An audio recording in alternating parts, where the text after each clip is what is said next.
Welcome. Come, sit by this dying fire. The woods are freezing tonight, and the howling in the dark never seems to stop. You look exhausted, like you've been running from the shadows all day. The world out there is ruthless, a true nightmare. But listen to me. You survived it. You fought your battles, and now you are here. Leave the weight of that terrible day outside this circle of light. You are safe by the fire. If you find some solace in these stories, perhaps you might offer a small token of support so we can keep this fire burning against the cold. A simple like and a subscription go a long way in these dark times. Now then, wrap your cloak tight and listen closely as we descend into the absolute darkness of the dungeons of fear and hunger. The late 16th century in the Western world was an era defined by a suffocating sense of ontological decay. The Kingdom of Rondon stood as the undisputed hegemon of the known world, a massive and sprawling power that had been birthed from the violent consolidation of hundreds of warring tribes and smaller populations. For centuries, Rondon had expanded its horizons under the banner of divine will, its borders stretching ever further as it engaged in relentless conflicts with rival nations like Galia. This expansionism was fueled by a belief that the kingdom was the chosen instrument of the gods, a civilization destined to bring order to a chaotic world. However, by the late 1500s, that momentum had begun to falter. The great machine of the empire was grinding to a halt, its gears clogged with the grit of internal disasters and a creeping spiritual exhaustion that no amount of conquest could alleviate. A deadly plague had recently ravaged the citizenry of Rondon, moving through the crowded streets and rural villages with a cold, indifferent efficiency. This pestilence did more than just claim lives. It eroded the very foundations of the people's faith. The older deities, once seen as protectors and providers, seemed silent in the face of such widespread suffering. The Rondonian social structure remained a rigid and unforgiving monarchy, held together by the weight of tradition and the presence of the royal lineage, including figures such as Crown Prince Ludwig Buckman and Elizabeth, the Virgin Princess. Yet beneath the surface of this ordered society, a deep religious desperation was taking root. The worship of the ascended god Al-Mir remained at the cultural and political core of the kingdom, but even this faith was being tested by the grim reality of a world that felt increasingly abandoned by the divine. In the year 1590, this converging tide of political instability, religious longing, and cosmic shifts centered upon a single, cursed geographic point. This was a site of ancient and terrible power known as the Dungeons of Fear and Hunger. To the common person of Rondon, the dungeons were merely a high-security penal colony, a place where the most dangerous criminals and political dissidents were sent to be forgotten. It was a fortress of stone and iron, manned by wardens and holy knights who were tasked with maintaining order in the dark. But those who understood the deeper mysteries of the world knew that the dungeons were far more than a man-made prison. They were an ancient nexus, a topographical anomaly where the boundaries between the mortal plane and the divine realm were dangerously thin. This site was a metaphysical singularity, a place where the laws of time and space were no longer absolute. It was built upon the ruins of a much older civilization, resting atop the remains of the city of the gods itself. The very earth beneath the structure was saturated with the influence of a primordial entity, a being that had long since merged its physical form with the deep tunnels and caverns of the world. Because of this proximity to the divine and the ancient, the dungeons functioned as a gateway. It was a mouth of the abyss that beckoned to the desperate, the ambitious, and the damned. In the year 1590, the world stood at the precipice of a monumental transformation. The long medieval stasis of the era, known as the Third Age, was nearing its end, and the cosmic scales were beginning to tip toward a new epoch of industrial brutality and human hardship. The atmosphere within the dungeons was one of absolute suffocating darkness. It was not merely the absence of light, but a tangible, heavy presence that seemed to seep into the very skin of those who entered. This influence, often whispered about as the Black, was a mutating force that originated from the depths of the earth. It was a dark energy that distorted reality, causing the layout of the stone corridors to shift and change like a living organism. A traveler might walk down a hallway, only to find that the door they had just passed had vanished, replaced by a solid wall of weeping stone. This ever-changing topography ensured that no human mind could ever truly master the labyrinth, and it served as a constant psychological assault on those trapped within its halls. The air in the upper levels of the dungeons smelled of damp earth, stale sweat, and the iron tang of blood.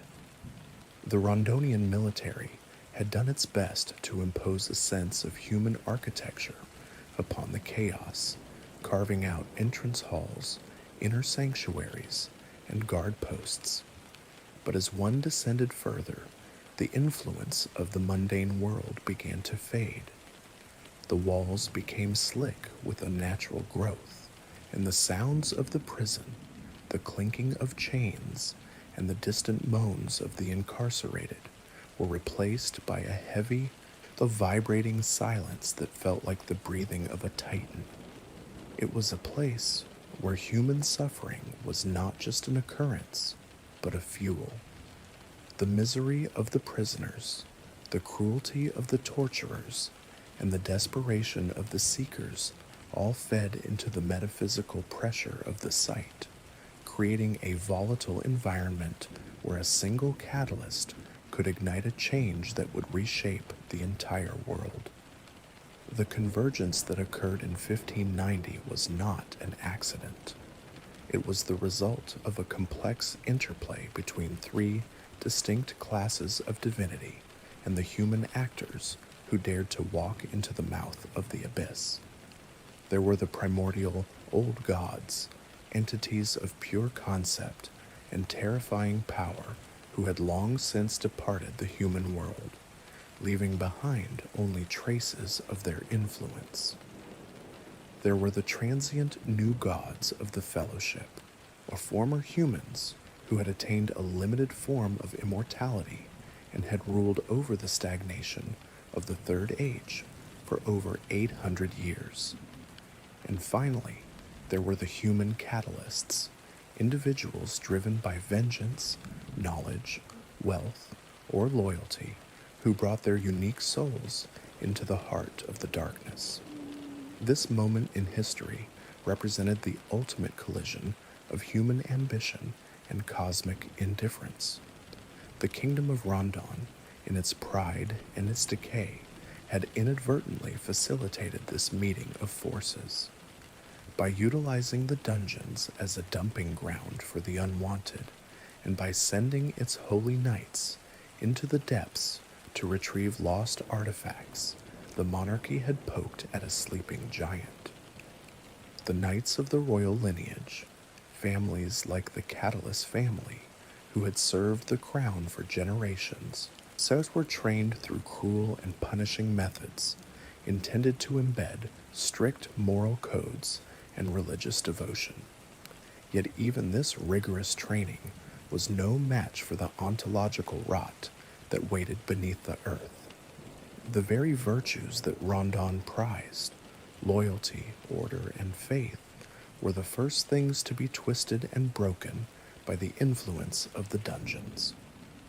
As the year 1590 progressed, the pressure within the Nexus reached a breaking point. The world outside was cold and dying, plagued by war and sickness, and the people were crying out for a new savior or a new direction. They did not realize that the birth of a new era would not come from the golden halls of a palace or the hallowed ground of a cathedral. It would come from the filth and the blood of the deepest pits of the earth. The transformation that was about to take place would not be a gentle transition, but a painful, violent birth. The medieval world, with its reliance on the whims of distant gods and the rigid structures of feudalism, was about to be dragged into the cruel age. This would be a time of intense hardship, but also of unprecedented human progress, as the absence of divine guidance forced humanity to innovate and survive through its own ingenuity and its own capacity for fear. The dungeons of fear and hunger stood as the womb of this new era. Within its shifting walls, the fates of kings, mercenaries, priests, and outcasts were being woven together into a single narrative of suffering and ascension. The history of the modern world, with all its technological marvels and its industrial scars, can be traced back to the blood that was spilled in those dark corridors during that fateful year.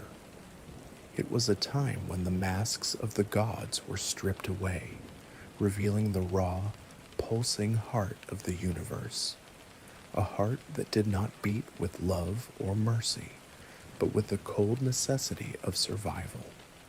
As we look back at the events of 1590, we see a world on the brink, a civilization clutching at the last threads of its faith, while the abyss opened wide beneath its feet.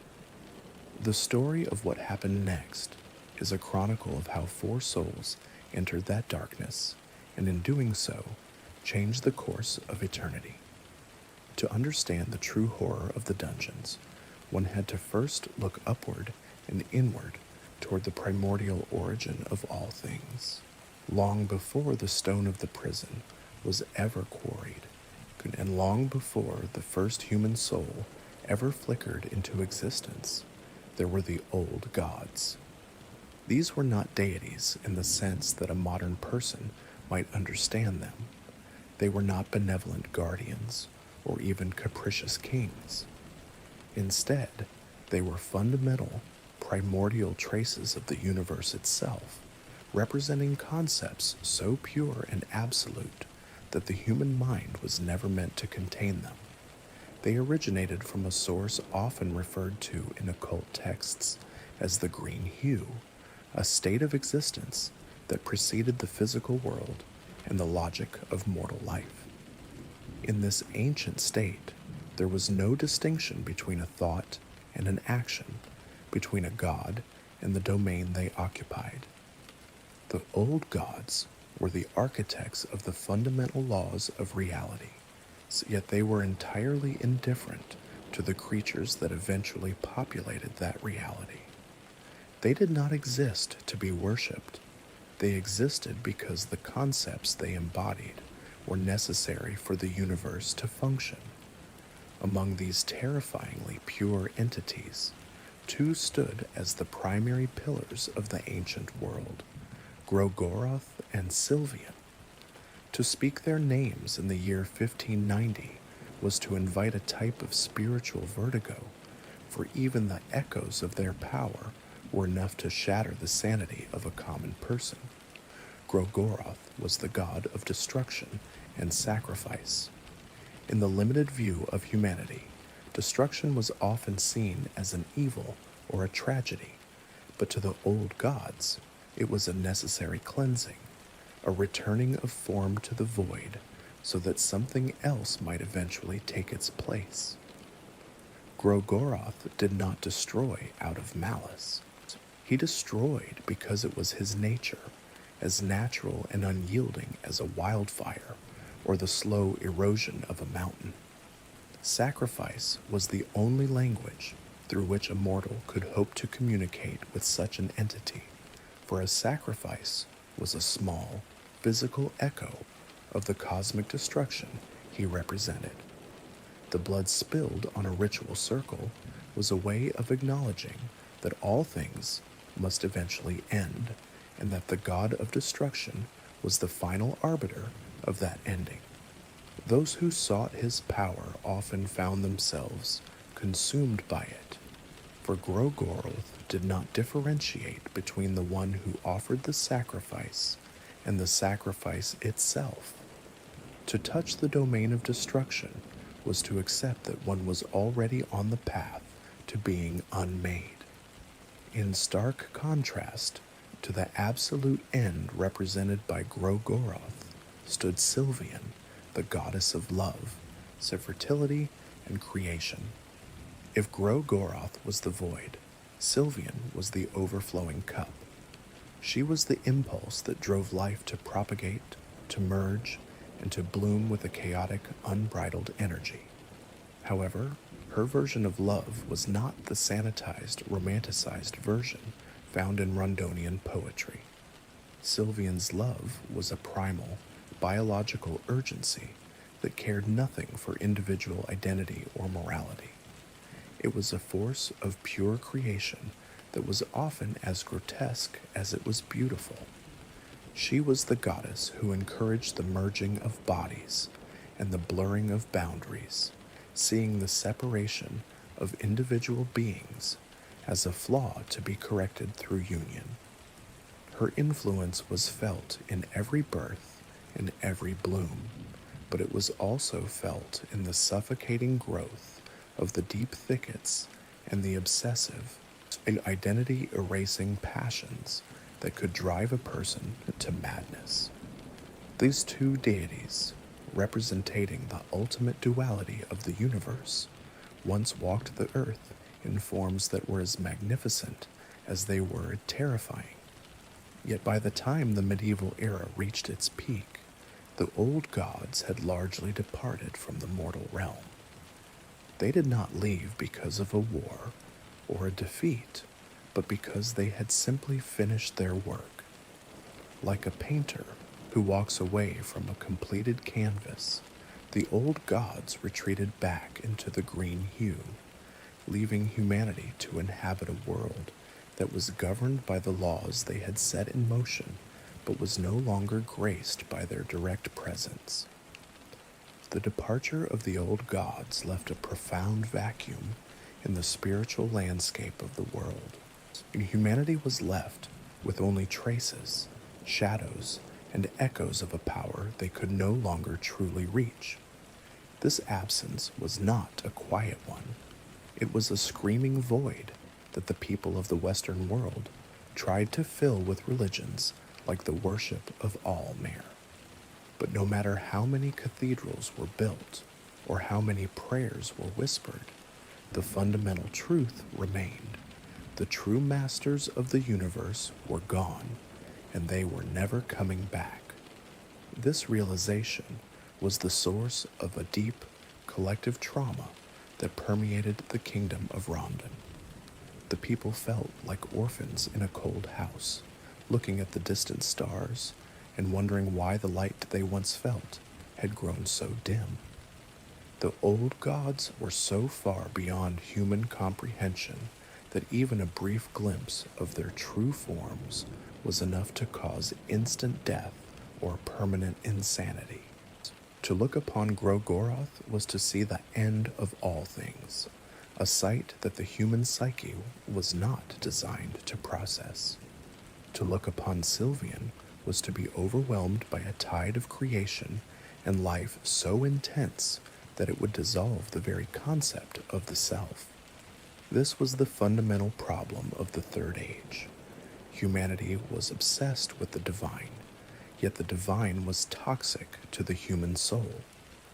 The remnants of the old god's power were scattered across the world like radioactive fragments, and the dungeons of fear and hunger were one of the places where those fragments were most concentrated.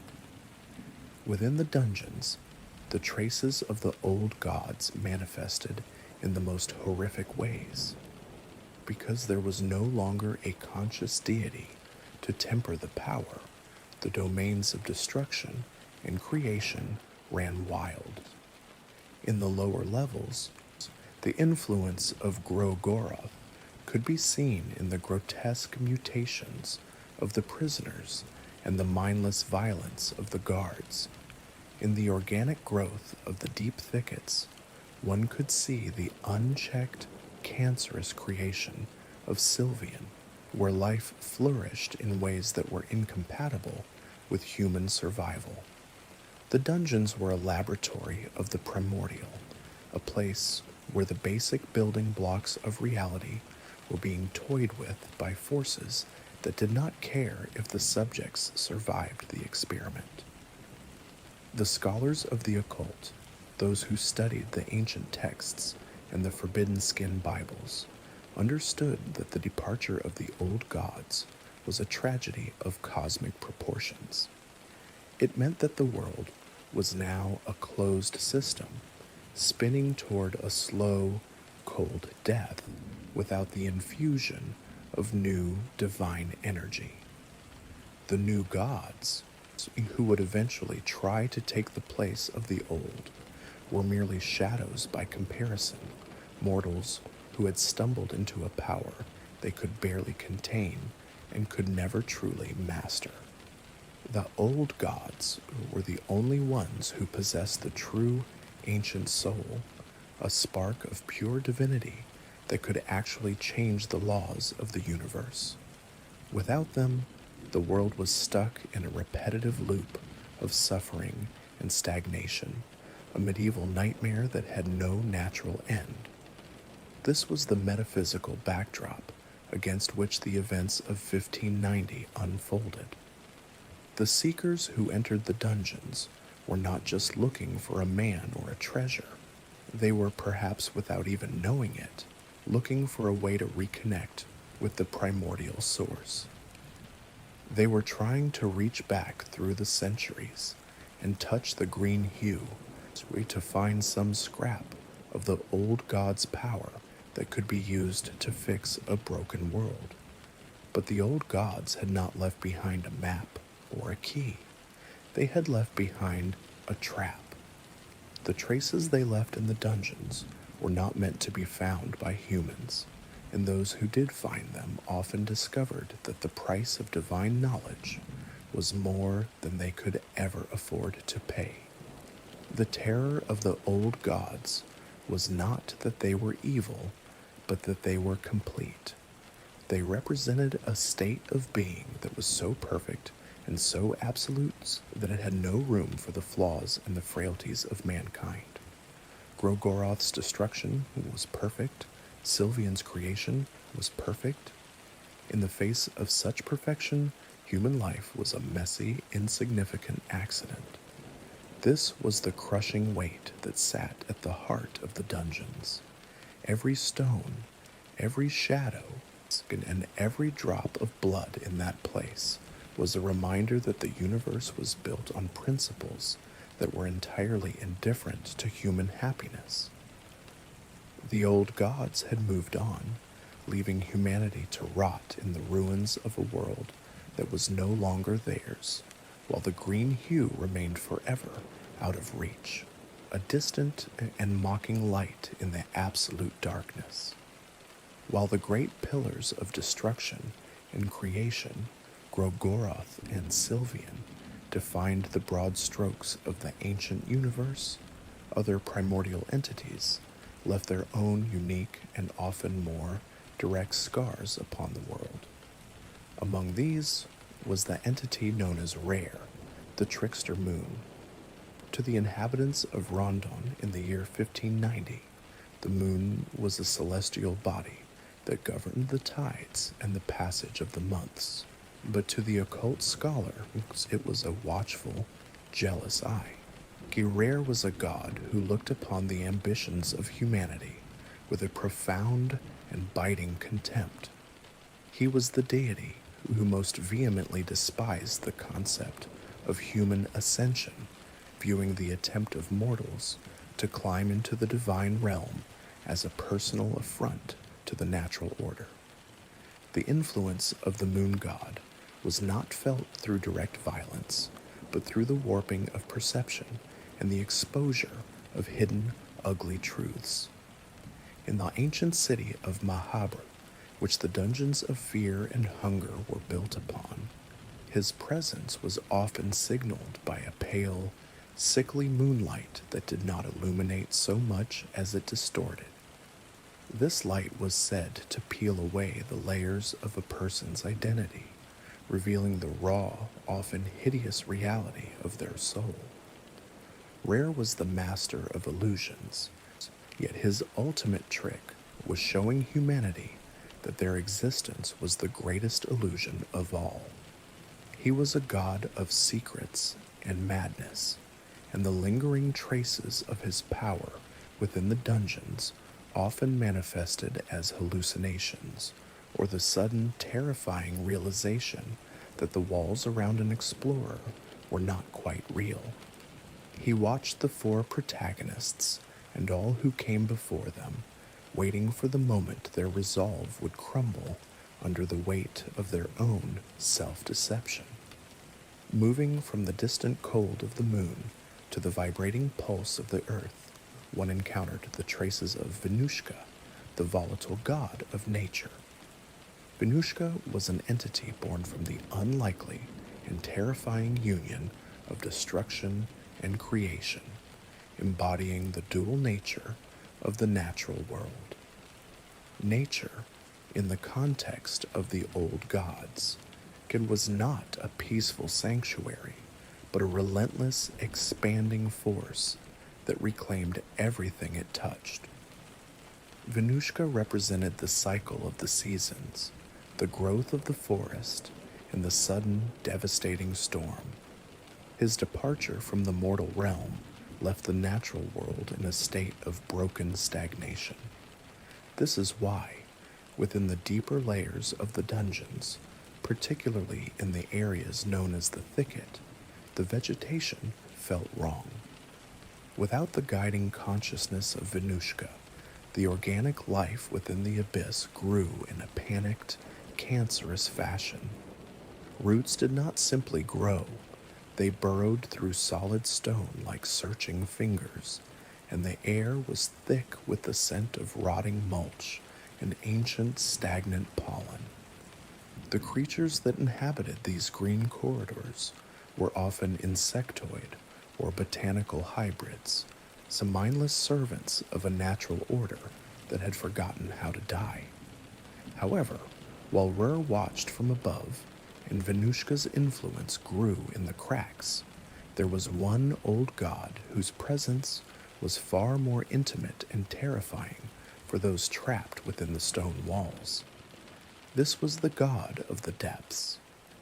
Unlike the other primordial deities, who had largely retreated to the green hue, the god of the depths remained physically tethered to the geographic location of the dungeons.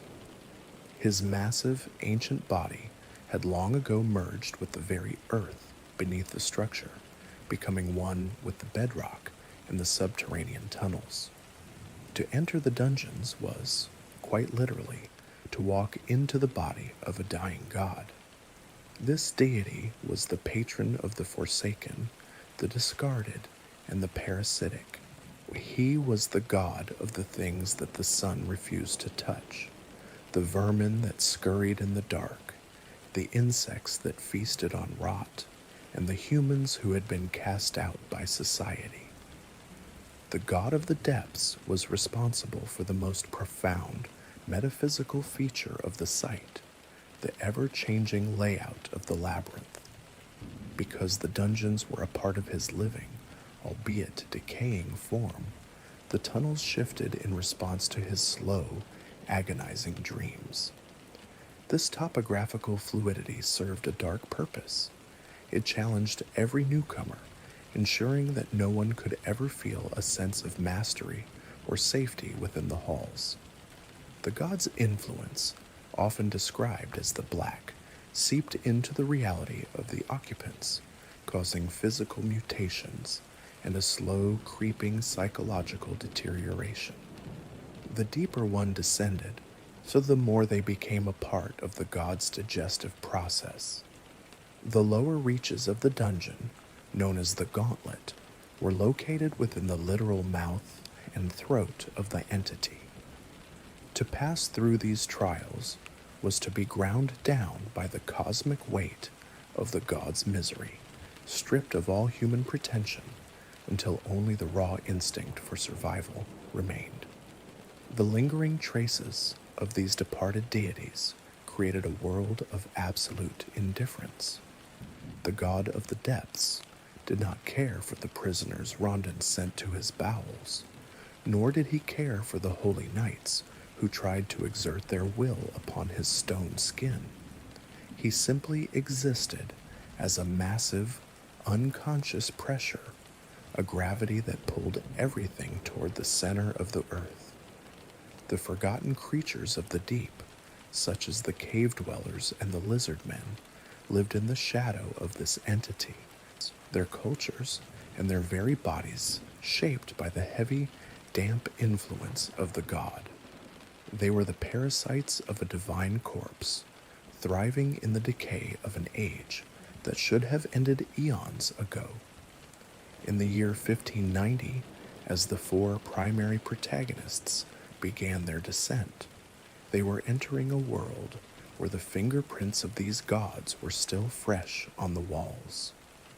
The air they breathed was filtered through the lungs of the god of the depths, and the shadows they feared were cast by the jealous light of Rare. The traces of Venushka waited in the damp corners, ready to turn their flesh into soil. These entities were not there to help or hinder the travelers in any traditional sense. They were merely the environment in which the tragedy of the dungeons would play out. The struggle of humanity in this setting was the struggle of an insect trying to navigate the gears of a clock. The clock did not hate the insect, but its uncaring mechanical movement would crush it all the same. This was the true nature of the trickster and the depths, a reminder that the world was built by and for beings that found the very concept of human life to be an insignificant noise in the silence of the cosmos. As the seekers pushed further into the dark, they were not just fighting guards or monsters. They were fighting the metaphysical weight of the old god's leftovers. Every step down was a step away from the logic of the sun and toward a realm where the ancient laws of destruction, creation, and jealousy were the only things that mattered. The dungeons were a testament to the fact that even when the gods leave, their shadows remain, and those shadows are long enough to swallow an entire civilization. The transition from the Third Age to the Cruel Age was necessitated by this very reality. Humanity could no longer survive in a world filled with the rotting remains of the primordial. To move forward, they would have to find a way to either appease these traces or, in a move of ultimate desperation, consume them entirely. The desire for divinity has always been the ultimate siren song for the ambitious and the desperate within the mortal realm. As the traces of the old gods grew cold and the world slipped into a gray, repetitive stagnation, many looked toward the ancient city of Mahabharata, the fabled city of the gods, as a place where a human might shed their frail skin and attain the immortality of the divine. These seekers believed that by reaching the Golden Temple and sitting upon the Throne of Ascension, they could fix the broken world and rule as benevolent or powerful protectors. However, the reality of the new gods was not a triumph of the human spirit, but a calculated and deceptive cycle, a golden trap designed by the universe to ensure that humanity remained forever in check, never truly evolving and never truly free. A new god was, at their core, a former human who had navigated the horrors of the dungeons and the trials of the city to claim a seat of power. Sitting upon the throne did indeed grant them immortality and a level of power that far exceeded any mortal king or sorcerer. They became the masters of their chosen domains, wielding influence over the minds and souls of humanity for centuries. Yet, this power was fundamentally limited and hollow. Compared to the primordial purity of the old gods, the new gods were significantly weaker, mere flickering candles held up against the absolute darkness of the cosmos. They were not creators of the world's laws, but merely caretakers who were permitted to operate within the narrow confines of a pre-existing divine script.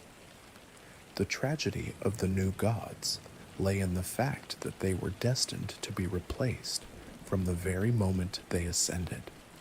The divine realm operated on a cycle of wanes and waxes. As a new god's influence over the collective consciousness of humanity began to fade, their power would dwindle, and the world would naturally begin to seek a new set of masters. When their time finally came to an end, these once mighty beings did not die. Instead, they were forced to retire to the grand hall of the gods. There, in a state of idle stasis, they would sit for eternity, forgotten by the world they once ruled, watching as a new generation of seekers repeated the same futile cycle. This was the great deception that many realized too late, that becoming a god was not an escape from the loop of human suffering, but a way to become the very engine that kept the loop spinning. This cycle was most evident during the era known as the Third Age, a period that had been dominated by a specific group of 5 individuals who entered the dungeons long before the year 1590. In the year 809, a group known as the Fellowship was formed to seek the divine in the heart of Mahabharata. This group represented the pinnacle of human potential and desperation in their era. Their journey resulted in the ascension of 4 of their members, an event that marked the formal beginning of the Third Age and established the status quo that would stifle human progress for over 800 years. Under the rule of the Fellowship, the world did not flourish, it simply endured. The new gods of this era, while powerful, presided over a period of profound cultural and technological stagnation. The rule of the new gods was characterized by a lack of true innovation. Because these deities were themselves bound by the traditional soul types and the ancient structures of divinity, they could only offer humanity more of the same. The world of Rondon and its neighbors remained locked in a medieval struggle, their lives dictated by the whims of masters who were more concerned with maintaining their own dwindling influence than with the advancement of mankind. The new gods were like actors in a play that had been running for too many centuries. They knew their lines, they wore their costumes, and they performed their miracles, but the performance had long ago lost its meaning. Their presence acted as a ceiling, a weight that prevented humanity from looking beyond the divine and toward its own potential. Within the dungeons of fear and hunger, the fading power of these deities was palpable. The influence of the Fellowship, which had once reached every corner of the Western world, was by the year 1590 beginning to fray at the edges. The new gods were retreating further into their own dreams and obsessions, so leaving the mortal plane to rot. The Golden Temple, once a place of blinding light and absolute authority, was becoming a tomb of golden dust. The mechanisms of the Throne of Ascension were still active, beckoning to new souls, but only because the universe required fresh fuel for the next cycle. The stagnation was not just a political or social state, but a metaphysical one, where the very air felt heavy with the exhaustion of gods who had ruled for far too long. The deceptive nature of this ascension was understood by very few. Most who entered the dungeons saw the throne as the ultimate prize, a way to end their personal suffering or the suffering of their people. They did not see the chains that came with the crown. They did not understand that to sit on that throne was to surrender one's humanity and become a puppet of the cosmic order. One member of the original fellowship, the fifth seeker, who is often forgotten by official histories, was the only one to see the throne for what it truly was. He realized that the ascension offered by the old gods was a trap designed to keep humanity stuck in a repetitive loop of governance and tyranny. By refusing to sit upon the throne, he chose a path of mortal enlightenment, though he remained trapped within the dungeons as a witness to the futility of those who followed him. For the four protagonists who would arrive in 1590, the new gods represented both a goal and a warning. Each seeker carried a soul that aligned with the primary domains of the divine: domination, endlessness, enlightenment, and torment. The dungeons in the city of Mahabharata were designed to test these souls, to grind them down until they were ready to be slotted into the divine hierarchy. The new gods watched from their fading heights, some with hope that a new cycle would bring them rest, others with a jealous hunger to maintain their position. They were pathetic figures, really, beings who had traded the vibrant, messy reality of human life for a cold, immortal stasis in a dying city. The golden trap was the reason the Third Age felt so endless and so hopeless. It was a system that rewarded the desire for power with a prison of responsibility. The new gods were the jailers of humanity, but they were also the most elite prisoners of the dungeons. Their power was a facade, their immortality was a burden, and their rule was a slow death for the world. As the events of 1590 approached, the tension between the fading influence of the Fellowship and the rising desperation of the human catalysts reached a boiling point.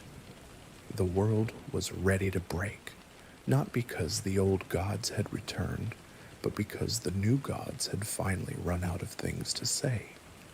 The stage was set for a confrontation that would not just replace one set of gods with another, but would potentially shatter the very throne that made such a cycle possible. The air around the Throne of Ascension in Mahabharata was thick with the scent of ozone and ancient incense, a sensory lie intended to mask the smell of decay that permeated the city.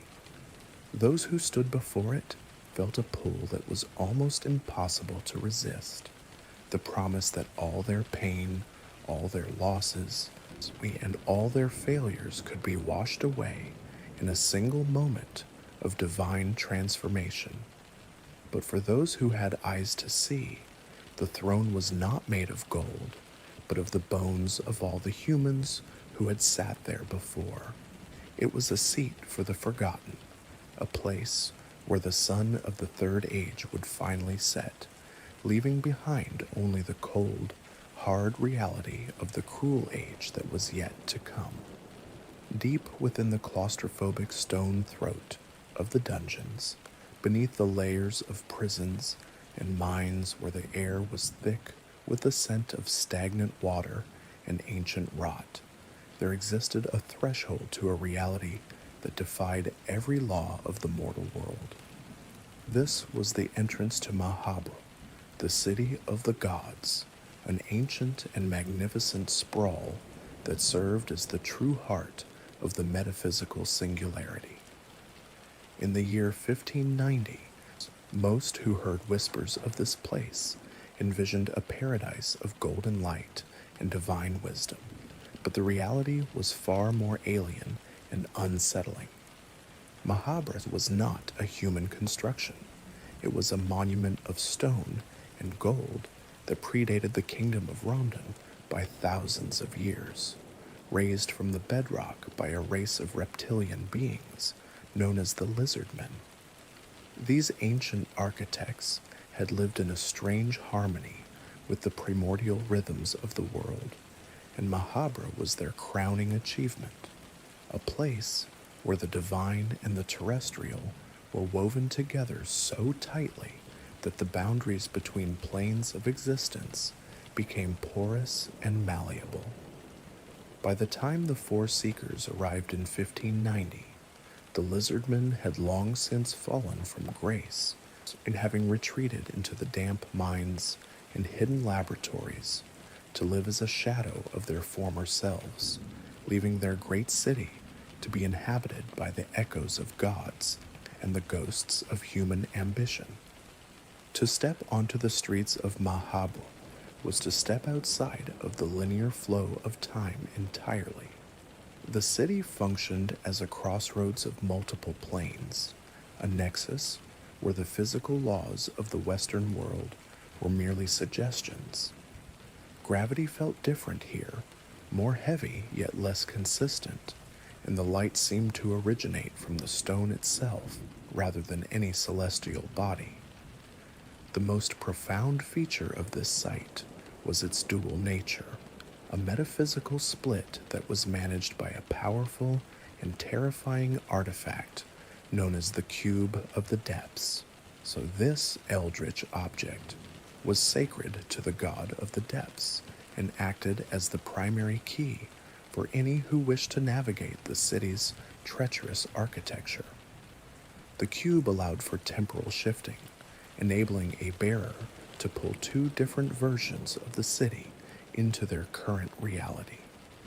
In the present year of 1590, the version of Mahabra that existed naturally was a derelict ruin, a skeletal remains of a city where the streets were choked with gray dust and the air was heavy with a suffocating silence. The buildings in this version were crumbling, their once grand facades now pitted and worn by the seeping influence of the black, the dark mutating energy that rose from the body of the god beneath the earth. In this decayed present, the city felt like a tomb, a place where the gods had died and left their bones to bleach in the absolute darkness. However, with a single manipulation of the cube of the depths, the seeker could force the city to manifest its past version. In an instant, the gray fog would vanish, replaced by a warm, golden light that seemed to pulse with a life of its own.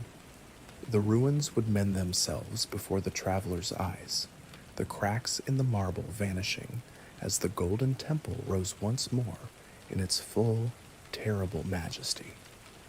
In this past version of Mahabra, the new gods of the Fellowship were at the height of their influence, their power radiating through the architecture like a physical heat. One could walk through the grand squares and hear the faint, haunting sounds of a civilization that was suspended in a moment of eternal, stagnant perfection. It was a world of blinding colors and impossible geometry, where the sun never set and the buildings seemed to reach toward a sky that was not part of the human world. This duality was a trap for the human mind as it forced a person to witness the futility of their own existence. The past was a beautiful lie, a temporal illusion maintained by the divine machinery of the city to lure mortals toward the Throne of Ascension, while the present was the cold, hard truth of what all divinity eventually became: rot and silence. The movement between these two timelines was not merely a visual change, but a physical necessity for progression, as certain gates and pathways only existed in one version of reality. A seeker might find a bridge in the golden past that had long since collapsed in the gray present, or a door that was locked by the new gods centuries ago might be weathered and broken open in the ruinous now. The atmosphere within Mahabharata was further distorted by the presence of the Grand Hall of the Gods, a massive structure where the new gods who had finished their cycle of rule retired into idle stasis. This hall was a place of absolute stillness, filled with rows of once mighty beings who now sat like statues, their influence over humanity having waned into nothingness. The air in the grand hall smelled of ozone, an ancient incense, a sensory mask intended to hide the underlying scent of ontological decay. For a mortal to walk among these retired deities was to realize that the godhood they sought was not an escape from death, but a different kind of ending, one where they would be preserved forever in a golden prison and forgotten by the world they had sacrificed their humanity to rule. The influence of the black was also more potent here than in any other part of the dungeon complex. This dark energy acted as a mutating force, and in the presence of the city's thinning reality, it could rewrite the biology of those who lingered too long. The few remaining lizard men were evidence of this, their forms twisted by centuries of exposure to the shifting planes and the proximity of the god of the depths. They had become guardians of the city's secrets, primitive yet dangerous denizens who moved through the ruins like scavengers. The city was also home to biological abominations created by the new god Valtail, such as the Lords of the Flies, which were failed attempts to bridge the gap between human and divine life using the unique properties of the Nexus. To reach the heart of Mahabharata, one had to navigate the Gauntlet, a series of trials that served as the final threshold to the altar of darkness. The Gauntlet was located literally within the mouth and throat of the god of the depths, a place where space was so distorted that it felt as though the traveler was being digested by the universe itself. Here, the sensory details were at their most horrific. The walls were not made of stone, but of a pulsing organic matter that bled when touched, and the air was a thick, vibrating pressure that made every breath a struggle. This path was the only way for a seeker to reach the heart of darkness and confront the pure form of the deity that anchored the city to the earth. Mahabharata was the ultimate expression of the setting's themes, a place where the ancient past and the dying present existed simultaneously, and where the promise of ascension was revealed to be a cycle of ruin.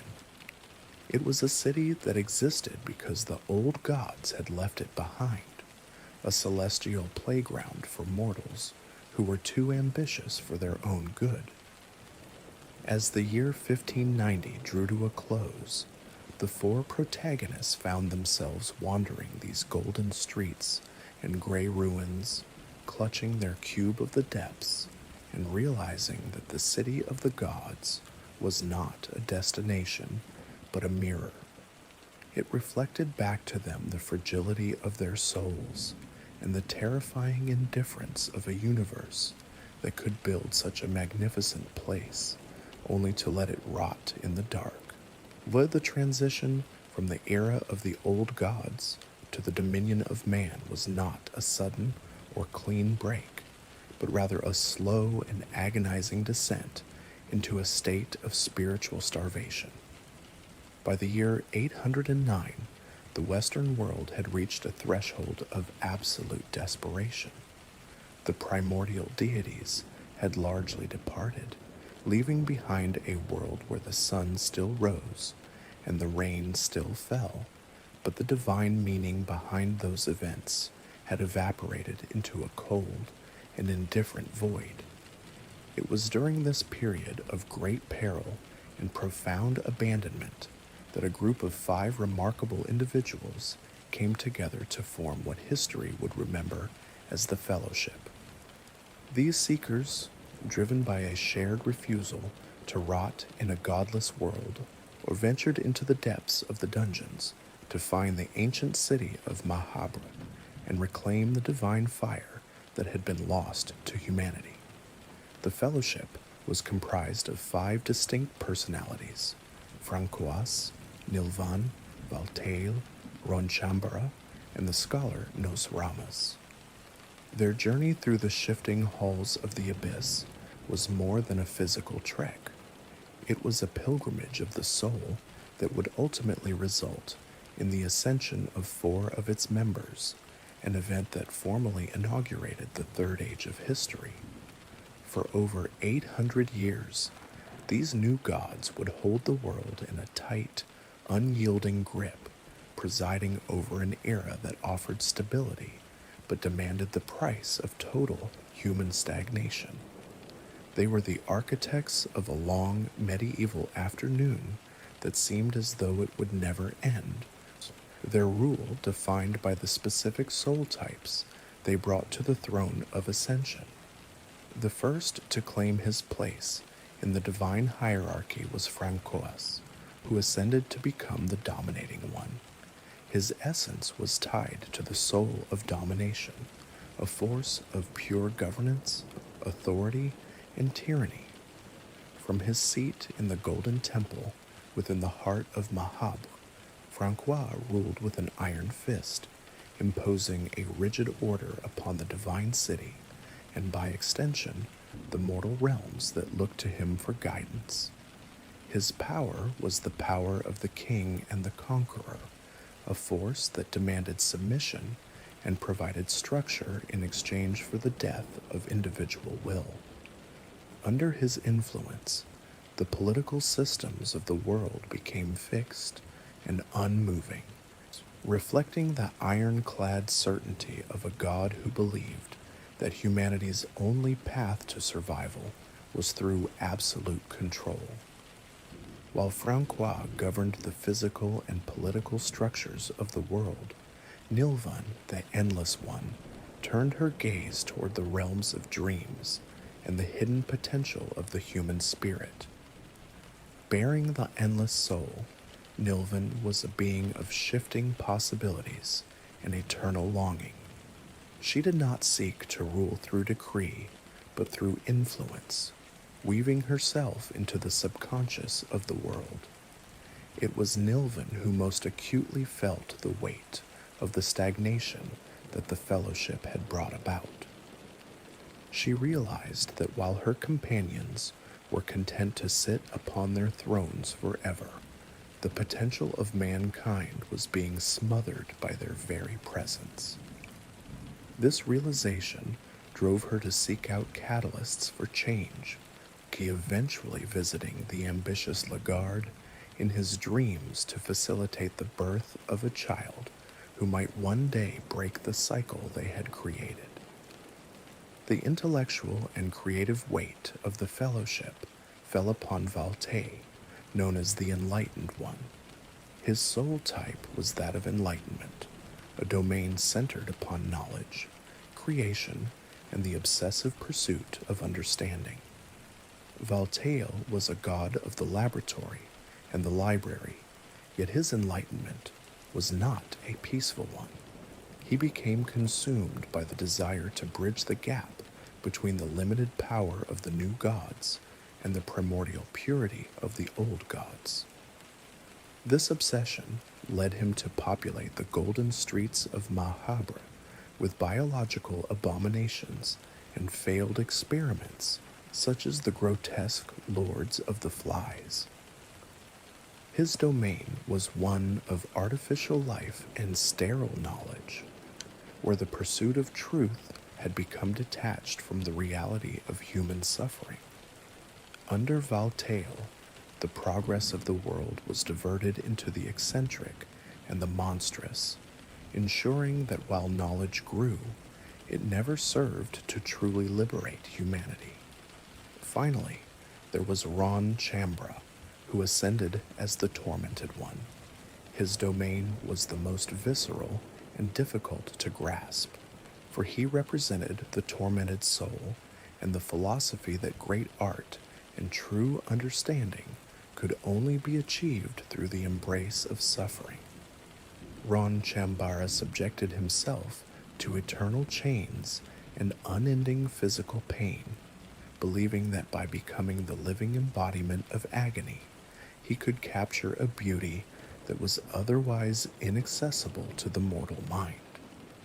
His influence on the world was felt in the dark corners of the psyche, in the rituals of self-flagellation and the grim aesthetics of a civilization that had come to view pain as the only authentic human experience. He was the god of the martyr and the victim, providing a divine justification for the hardships that the Fellowship's rule failed to alleviate. Together, these four deities presided over the Third Age, an 800-year span of history where time seemed to have lost its forward momentum. The world they created was a repetitive loop, a medieval stasis where the same wars were fought for the same reasons, and the same prayers were offered to the same silent skies. The new gods were effective caretakers, but they were not creators. They could maintain the world, but they could not evolve it.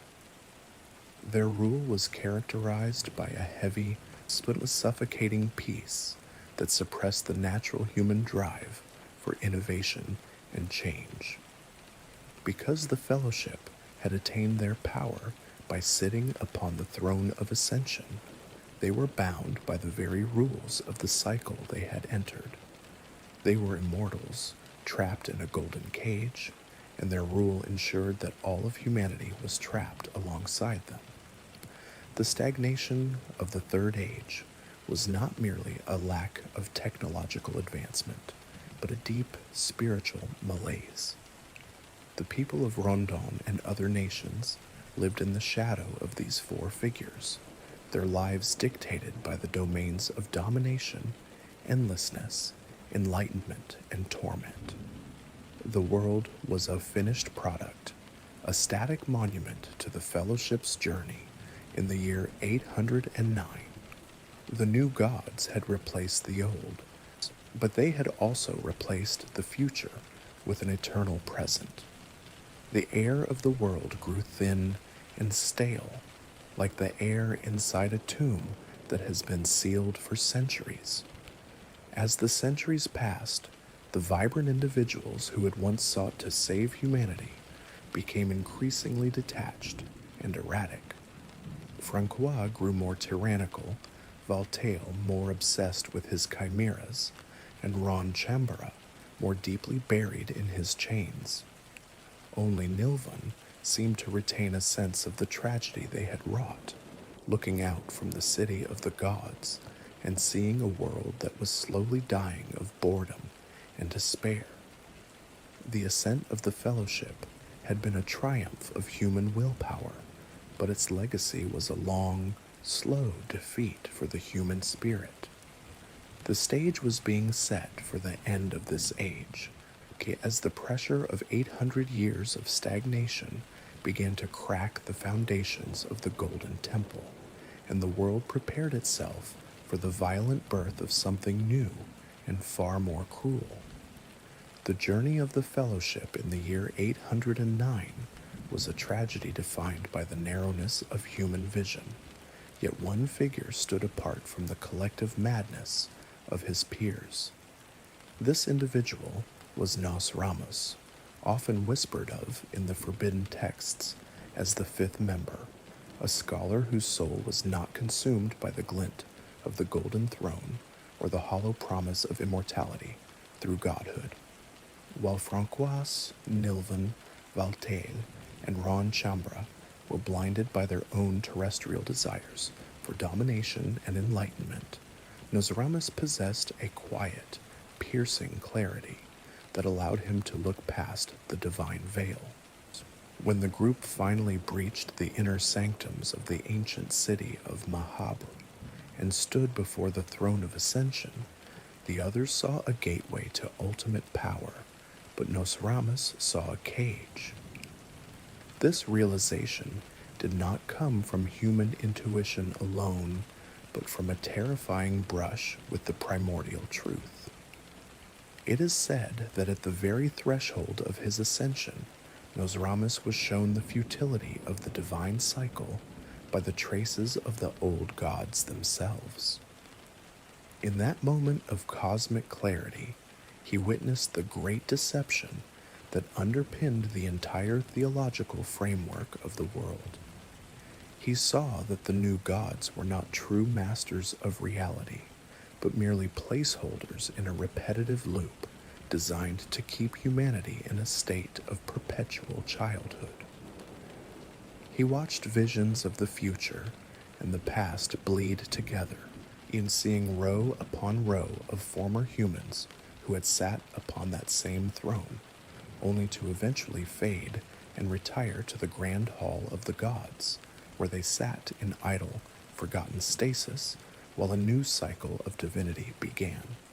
To become a new god was not to transcend the world, but to become a cog in a machine that ensured the world would never truly change. Driven by this profound realization, Nosramus made a choice that was incomprehensible to his companions. He refused ascension. While the other 4 members of the fellowship stepped forward to claim their domains and shed their mortality, Nosramus turned his back on the Golden Temple. He rejected the divine light in favor of a much harder, much lonelier path, the path of mortal enlightenment. He understood that true freedom did not lie in ruling over a stagnant world, but in understanding the laws of that world from the perspective of one who still belonged to it. By choosing to remain human, he effectively escaped the golden trap that would soon claim the souls of his friends, though his refusal left him a ghost in the annals of official history, a forgotten one who existed outside the official pantheon of the Third Age. However, staying mortal did not mean accepting the brevity of a human lifespan. Using the vast, forbidden knowledge he had gathered during his trek through the city of the gods and the deepest layers of the dungeons, Nosramus turned to the ancient and volatile art of alchemy. Within the damp, shadow-choked laboratories hidden in the bowels of the earth, he spent decades, and then centuries, distilling the secrets of life and death. He eventually discovered the methods to achieve a unique form of immortality, one that was not granted by a throne or a deity, but was earned through the mastery of the physical world's hidden mechanics. This was not the shimmering, divine immortality of the new gods, but a grounded, heavy endurance that allowed his physical form to persist through the passage of hundreds of years. For 8 centuries, as the Fellowship ruled the Western world from the heights of Mahabur, Nosramus remained below, a silent observer of the very stagnation he had predicted. His existence was defined by a profound and scholarly isolation. He made his home in the lightless corners of the dungeons, surrounding himself with the tools of his trade, bubbling retorts, ancient scrolls of parchment that crinkled like dead skin, and the heavy, metallic scent of mercury and lead. While Valtael, the Enlightened One, spent his godhood creating biological abominations and artificial life forms in a desperate attempt to bridge the gap between gods and men, Nosramus pursued a more pure form of truth. He did not seek to play God. He sought to understand the architecture of the cage that the gods had built. His presence in the dungeons in the year 1590 was that of a weary sentinel, a man who had seen the rise and fall of countless seekers and who understood the shifting reality of the place better than any living soul. He became a guide for those few who entered the abyss not with the hunger for power, but with a genuine spark of curiosity or a desperate need for the truth. To encounter Nosramus was to encounter a piece of living history, a man who spoke with the cadence of an era long dead, and who carried the weight of 800 years of solitude in his eyes. He provided future seekers with the knowledge they needed to survive the metaphysical corruption of the god of the depths and the trials of the city, often serving as the only voice of reason in a place that thrived on madness. The tragedy of Nosramus's choice was the inherent loneliness of being the only one who truly understood the nature of the world's prison. He watched as his former friends, once vibrant and ambitious individuals, slowly succumbed to the rot of their own divinity. He saw Francois become a tyrant of order, Nilvan a weaver of hollow dreams, and Ron Chambra a prisoner of his own chains. He was the only one who remained unchanged by the passage of time, a constant point of human intellect in a landscape that was increasingly defined by the alien and the divine. His mortal enlightenment was a quiet rebellion against the cosmic order, a testament to the idea that a single human mind, armed with nothing but alchemy and observation, could withstand the pressure of eternity. As the centuries wore on, the scholar's laboratory became a sanctuary for the remnants of ancient knowledge that the new gods had discarded or forgotten. He collected the fragments of truth like a scavenger, piecing together the history of the old gods and the mechanics of the black influence that seeped through the stone walls. He understood the temporal shifting of the city and the significance of the cube of the depths, yet he never sought to use these tools for his own advancement. His goal was simply to exist as a witness, to ensure that the memory of the Great Deception did not die out, even as the world outside slipped further into the religious desperation and political decay of the late 16th century. The choice of the Forgotten One was the most significant act of defiance in the history of the dungeons. By refusing to sit on the throne, Nosramus proved that the cycle was not absolute, that a human could reach the center of the singularity and choose to remain themselves. He was the anchor that kept the narrative of the fellowship grounded in reality, a reminder that the path to godhood was a choice, not a destiny. As the year 1590 brought a new set of protagonists into the mouth of the abyss, Nosramus waited in the shadows, his alchemical fires still burning, or ready to show them that the greatest truth was not found in the golden light of the temple, but in the cold, clear darkness of the mind. The air in his hidden sanctum was always still, a stark contrast to the shifting, vibrating tunnels of the god of the depths. It was a place where time felt as though it had been paused by sheer force of will. The walls were lined with journals detailing 800 years of observations, records of the climate within the dungeon, the movements of the lizardmen, and the slow, agonizing decline of the Fellowship's influence. Every entry was a strike against the stagnation of the age, a piece of data in a long, quiet war against the divine deception.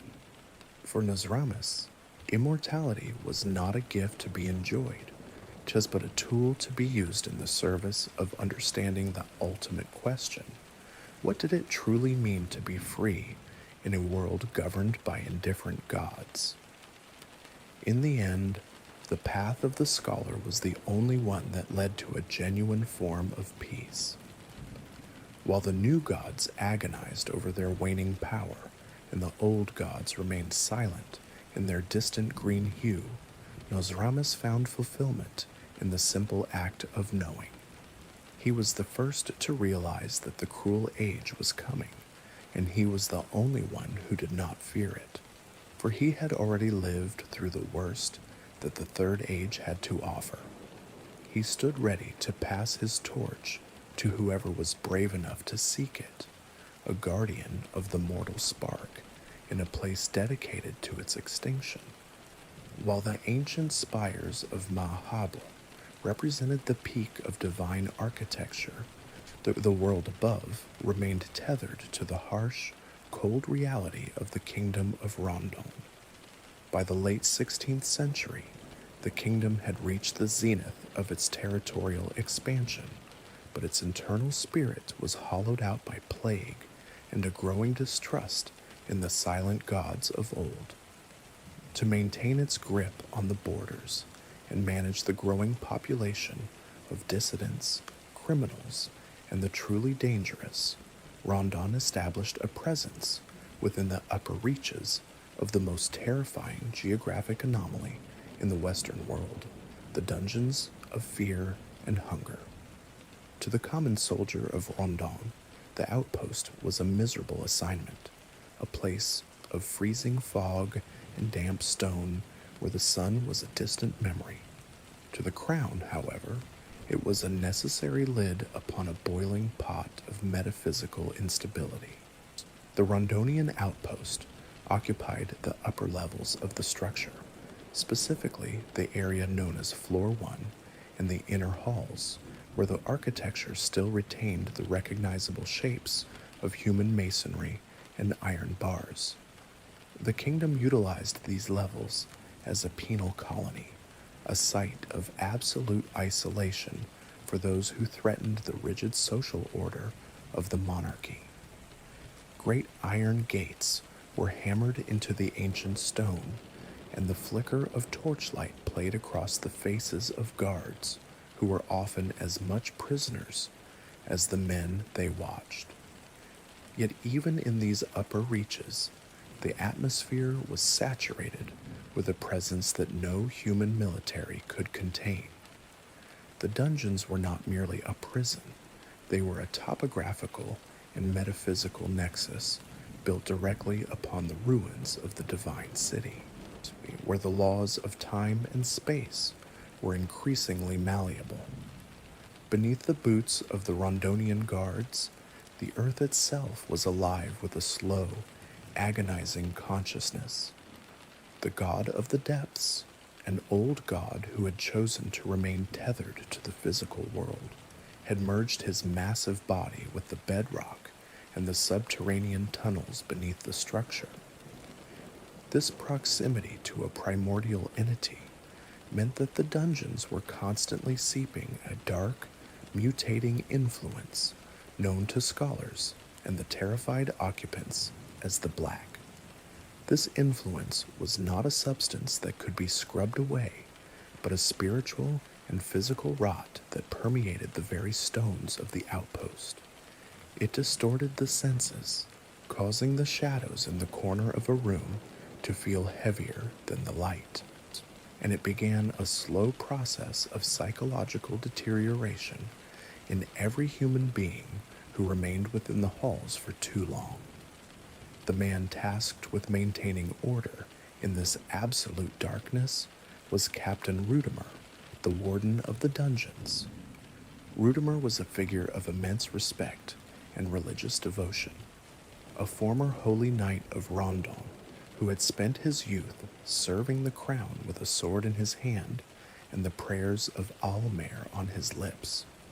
He was a man of strict moral codes, a veteran of the kingdom's wars who believed that the darkness of the world could be kept at bay through discipline and the light of faith.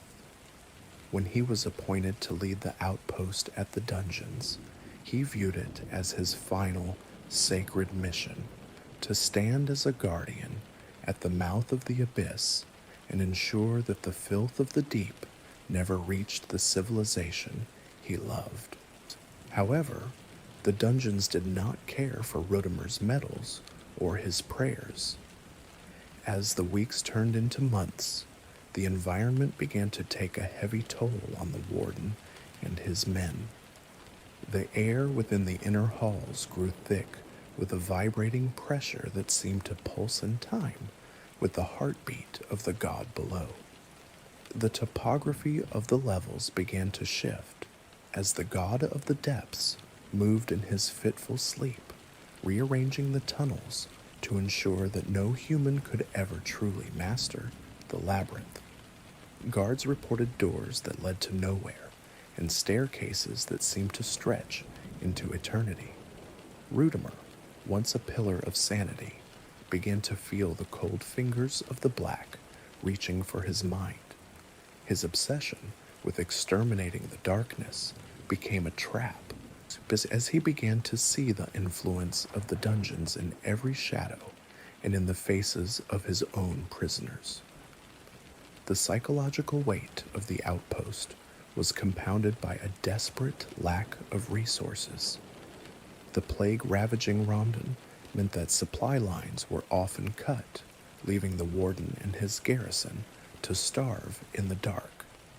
In a moment of absolute desperation and mounting madness, Rutimer did the unthinkable. He possessed a powerful eldritch artifact known as the Cube of the Depths, a sacred key that granted the user power over the city of Mahabur and the shifting reality of the tunnels. Driven by a hunger that was no longer entirely human, the warden descended into the level 5 mines to strike a bargain with the cave dwellers, a primitive and mutated race that inhabited the deeper reaches.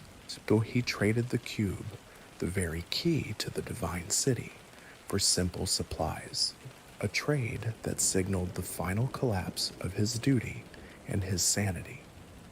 With the loss of the cube and the abandonment of his mission, Rutimer's transformation accelerated. The black influence of the god of the depths found no more resistance within his soul. His body, once clad in the gleaming armor of a Rondonian knight, began to twist and swell. His skin grew tough and leathery, and his mind was stripped of its human complexities, leaving behind only a primal, predatory instinct. He did not simply die. He evolved into a manifestation of the god's own affinity for carrion birds and outcasts. His head distorted into the shape of a massive, black-feathered crow, and his hands fused with his heavy iron maul, the weapon he had once used to enforce the law of the king. Thus was born the Crow Mauler, the primary symbol of fear within the dungeons of fear and hunger. He was no longer Captain Rutimer, the honorable warden, but a mindless protector of the darkness he had once sworn to destroy. He roamed the shifting halls of the upper levels, a massive, bird-headed humanoid whose presence was announced by the dragging sound of his maul against the stone and a terrifying high-pitched screech that echoed through the corridors. To the protagonist who would arrive in 1590, he was a reminder of the ultimate fate that awaited all who dared to impose their will upon the abyss. He was the tragic proof that even the most righteous of knights could be broken and remade into a monster by the cold indifference of the dungeons. The corruption of the Rondon outpost was the final sign that the kingdom's grip on the world was failing. The transition from a military prison to a den of madness was complete. The guards who had not fled or been slaughtered by their own warden were themselves beginning to mutate, their humanity eroded by the same influence that had claimed Rudimer. The upper levels, once a place of order and iron, were now a gateway to the deeper horrors of the mines and the catacombs. The torches flickered out one by one, leaving the halls to the Crow Mauler and the other denizens of the deep, while the Kingdom of Rondon, oblivious to the true nature of the disaster, continued to send search parties and prisoners into the mouth of a god that had finally begun to wake. The story of Captain Rudimer serves as a dark preface to the events of 1590. It illustrates the fundamental mechanism of the dungeons. They take the virtues of the soul and use them as the very fuel for transformation. Rudimer's loyalty became his obsession, his strength became his burden, and his desire to protect became a compulsion to maul.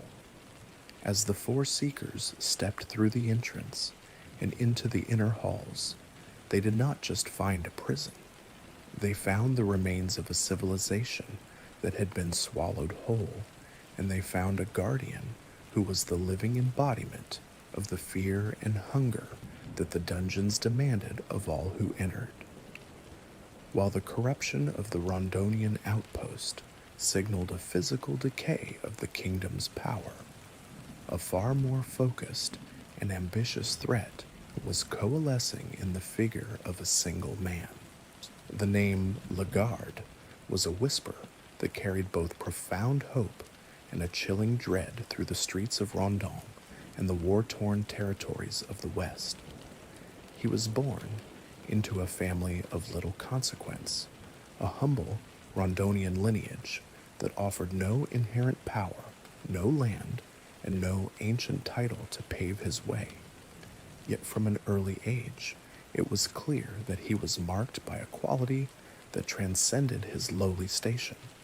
His natural charisma was more than a mere personality trait. It was a radiating force that drew people to him, like moths to a flame, a magnetic presence that convinced commoners and soldiers alike that they were standing in the presence of someone truly special. To many, he was the long-awaited man of prophecy, a figure destined to break the stagnant cycles of the Third Age, unite the warring nations of the world under a single banner, and finally bring about an era of absolute peace. Lagarde himself was not merely a passive recipient of this adoration. He believed in the prophecy with a cold, unwavering certainty that bordered on the divine. He did not seek to serve the existing order of the Kingdom of Rondon, but to replace it with a global hegemony that he would lead as a new type of god. To achieve this, he founded the Knights of the Midnight Sun, a mercenary army that quickly grew into a force capable of challenging the traditional military powers of the era. These were not mere soldiers of fortune motivated by gold. They were zealots and disciplined warriors who believed in the divine mission of their leader. Under his command, the Knights of the Midnight Sun became a rising sun that threatened to eclipse the aging glory of Rondon. Most notable was their role in the occupation of Jataya, the holy city of the eastern sanctuaries. It was here that Lagarde's martial prowess and his strategic ruthlessness were first fully realized, as he aided Rondon in seizing the city, only to find that his own rising influence had begun to terrify the crown he served. The nature of Lagard's spirit was the subject of intense, hidden scrutiny among the occult scholars of the age. On the surface, he appeared to possess what many called a radiating soul, a source of light and energy that seemed to justify his status as a man of destiny. However, those who possessed the tools to measure the essence of a person found a disturbing anomaly at the center of his being. When a soul stone, an artifact designed to absorb the essence of the fallen, was applied to Lagard's body, it failed to react in any way. This trait was shared only by the artificial life forms and biological chimeras created by the new god Valtail, leading to whispered theories that Lagard was not a naturally born human at all, but a construct. Some believed he was a vessel designed by the new god Nilvan, a being engineered to fulfill a specific role in a divine scheme that the rest of the world could not yet perceive. Despite this unsettling lack of a soul, Lagard sought to embody the virtues of all four primary soul types that governed the world: the domination required to lead his knights, the endlessness of his ambition, the enlightenment he sought in the ancient city, and the torment he was willing to endure to reach his goal. His quest for power and his desire to transcend the limitations of the new gods led him to orchestrate one of the most brutal acts of the late 16th century. To enter the city of the gods and claim the throne, he needed a key, the Cube of the Depths. This eldritch artifact was a sacred relic of the god of the depths, held by the resilient people of the frozen northern wastelands.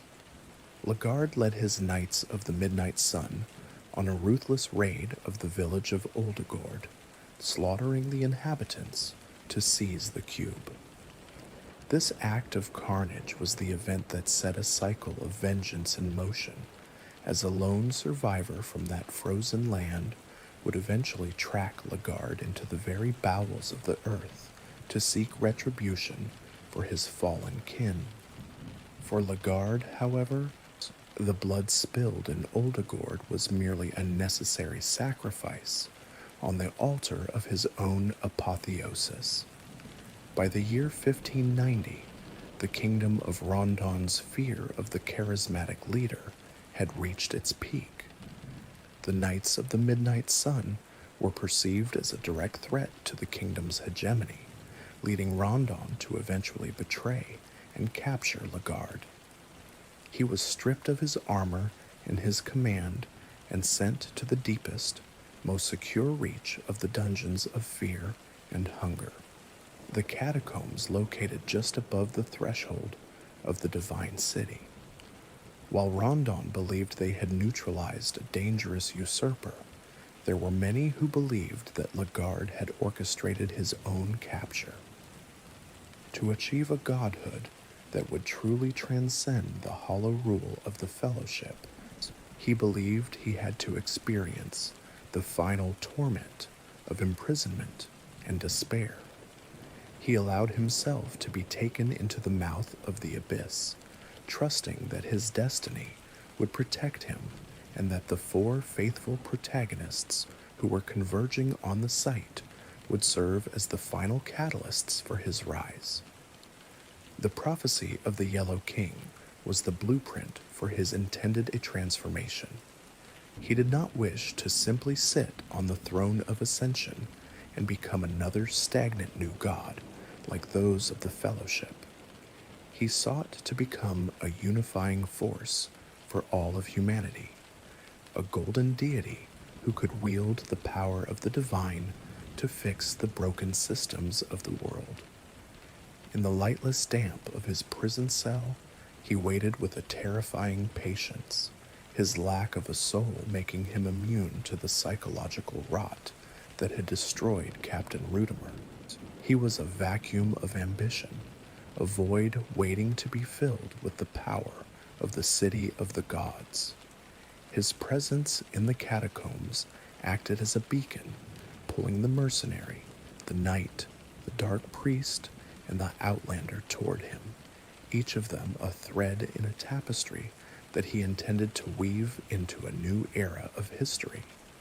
The air in the catacombs where he was held was thick with the scent of ancient dust and the cold, metallic smell of his chains. To the guards who checked on him, he was merely a prisoner, a man who had fallen from grace and was now waiting for an execution that would never come. But to those who understood the metaphysical weight of the year 1590, he was the center of the singularity.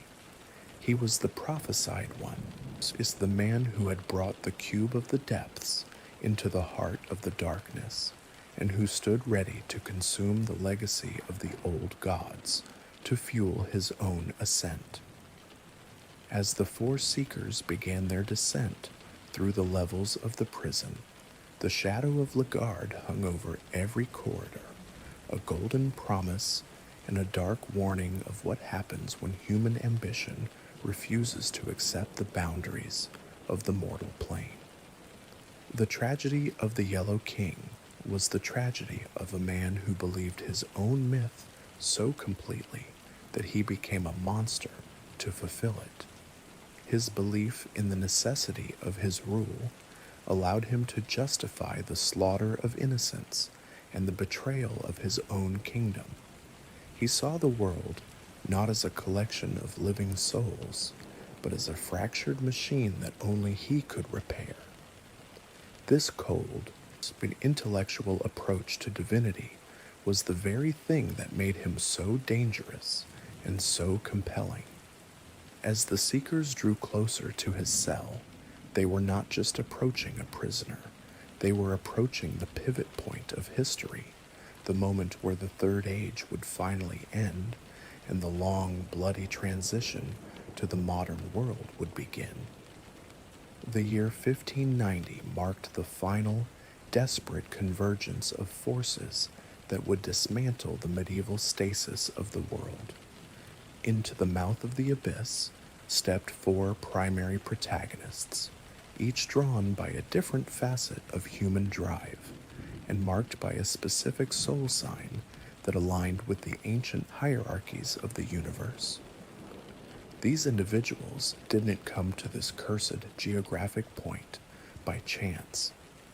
Their pasts, as recorded in the sacred and terrible Book of Forgotten Memories, reveal deep insights into the ancestral traumas and individual motivations that compelled them to descend into the shifting reality of the dungeons. Among these four were a mercenary seeking the simple freedom of wealth, and a knight blinded by a tragic, subverted loyalty to a man who had already transcended human morality. While they were accompanied in the darkness by a scarred scholar of the dark arts and a warrior from the frozen north, it was the mercenary and the knight who most clearly represented the struggle between personal survival and sacrificial devotion. Kahara, the mercenary, was a man whose very existence was dictated by the harsh economic realities of a kingdom in decay. Born into a life where riches and wealth were the only masters worth serving, he was the product of a lineage defined by generational poverty and servitude. His ancestors had been mercenaries who traveled the continents, maintaining a tenuous grasp on their freedom through the only means available to them: violence, theft, and the sale of their swords to whichever lord had the deepest coffers. To Kahara, the world was not a place of divine order or religious destiny, but a brutal marketplace where every soul had a price and every life was a commodity. He possessed a soul that was often associated with the endless variation of the mercenary, representing a simple yet violent struggle for personal liberty in a world that sought to keep him in chains. His reason for entering the mouth of the abyss in the year 1590 was as practical as it was heartbreaking. He had not come seeking enlightenment or the favor of the gods. He had come to find the captured leader of the Knights of the Midnight Sun and collect the substantial bounty placed upon the man's head. This wealth was his only hope for securing a future for his pregnant wife, Celeste, and helping her leave behind a desperate life as a prostitute in the slums of Rondon. Every step Kahara took into the damp, lightless corridors of the dungeon was driven by the image of a world where his child would not have to inherit the hunger and fear that had defined his own youth. He moved through the shifting stone halls with the quiet, efficient grace of a predator, his senses tuned to the smell of blood and the sound of iron, yet his heart remained anchored to a domestic dream that felt more distant with every level he descended. For Kahara, the dungeon was just another contract, the most dangerous and final job in a life where he had always been running from the shadows of poverty. Contrasting sharply with the mercenary's pragmatic search for gold was the figure of Darks, a holy knight whose life was a monument to the subversion of the soul of domination. A member of a long and noble line of knights from the Kingdom of Rondon, she belonged to the Catalys's family, a lineage that had served the crown for generations with a devotion that bordered on the fanatical. Her childhood had not been spent in the warm embrace of family, but within the cold, echoing halls of a monastery where the priests used cruel and punishing methods to embed a strict moral code and unwavering religious devotion into the young initiates. Every night, Sudars had been subjected to trials of endurance and fear, pitted against both literal beasts and the metaphorical beasts of the monastery. The monks who would crawl next to her in the darkness of her cell, ensuring that she never knew a moment of true peace or safety. This history of institutionalized abuse and psychological trauma had not broken her spirit, but it had warped her capacity for loyalty into something dangerous and self-destructive. Darsa's presence in the dungeons of fear and hunger in the year 1590 was the result of a total defection from the Rondonian army. She had abandoned her oaths to the crown and her family to follow the charismatic and mysterious leader of the Knights of the Midnight Sun, the man she believed was the prophesied savior of the world. So her devotion to this man was not born of love in any traditional sense, but of a deep-seated need for a master who could replace the cruel authority of the monks she had served in her youth. She was a knight with the soul of domination, yet that soul had been subverted by her trauma, leading her to seek her own dominion by proxy through the man she worshipped. When he was betrayed and captured by Rondon, she did not hesitate to follow him into the mouth of the abyss, convinced that her destiny was inextricably tied to his rescue. As she stepped into the inner halls, Darce was a vision of fading Rondonian glory, her armor scarred and her cloak heavy with the dampness of the dungeon. She carried with her the rigid discipline of her training, yet she was blinded by a sacrificial loyalty that prevented her from seeing the true, soulless nature of the man she sought. To her, the shifting tunnels and the mutating influence of the black were merely obstacles to be overcome in the service of her crusade. She did not fear the darkness as Kahara did. She saw it as a test of her resolve, a holy trial that would justify the years of pain she had endured in the monastery. While the mercenary looked for an exit and a payday, the knight looked for a throne and a king. her every action fueled by a desperate hope that her suffering would finally be given meaning by the man she intended to save. These two souls, along with their companions, the scarred scholar seeking forbidden truths and the vengeful northern warrior, represented the last gasp of human agency in a world dominated by indifferent deities. They were the pathfinders to the individuals whose ancestral traumas had prepared them for the absolute horrors of the dungeons in a way that no common soldier could ever understand. The mercenary brought the resilience of a man who had already survived 1,000 smaller deaths in the slums of Rondon, while the knight brought the ironclad will of a woman who had been forged in the fires of monastic cruelty. As they converged within the shifting halls of the first floor and the third level, the atmosphere was thick with the scent of wet stone, the iron tang of blood, and the heavy, vibrating presence of the god of the depths. They were 4 individuals entering a singularity where their souls would be weighed against the ancient soul of the divine, and where their pasts would become the very weapons they used to survive the present. The entry of these protagonists into the dungeons marked the moment when the geopolitical struggles of the Kingdom of Rondon and the cosmic schemes of the new gods finally collided with the raw reality of human desperation. They were the catalysts for a change that none of them truly understood, stepping into a labyrinth that was designed to consume them. Kahara clutched his blade with a hand that shook not with fear, but with the cold necessity of survival for his unborn child. Darce adjusted the weight of her shield, her eyes fixed on the darkness below, as if she could see the golden promise of her master waiting in the depths.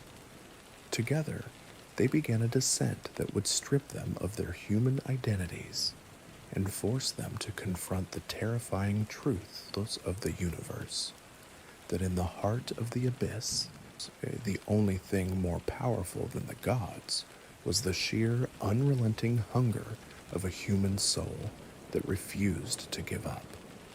The mercenary's journey was a descent into the physical reality of the dungeon's suffering. Kahara initially found himself within the prisons of Level 3, a high concentration of human misery where the guards had long since abandoned any pretense of justice in favor of a mindless, repetitive cruelty. Here, the air was saturated with the smell of unwashed bodies and the copper scent of old blood, a sensory echo of the poverty he had spent his life trying to escape.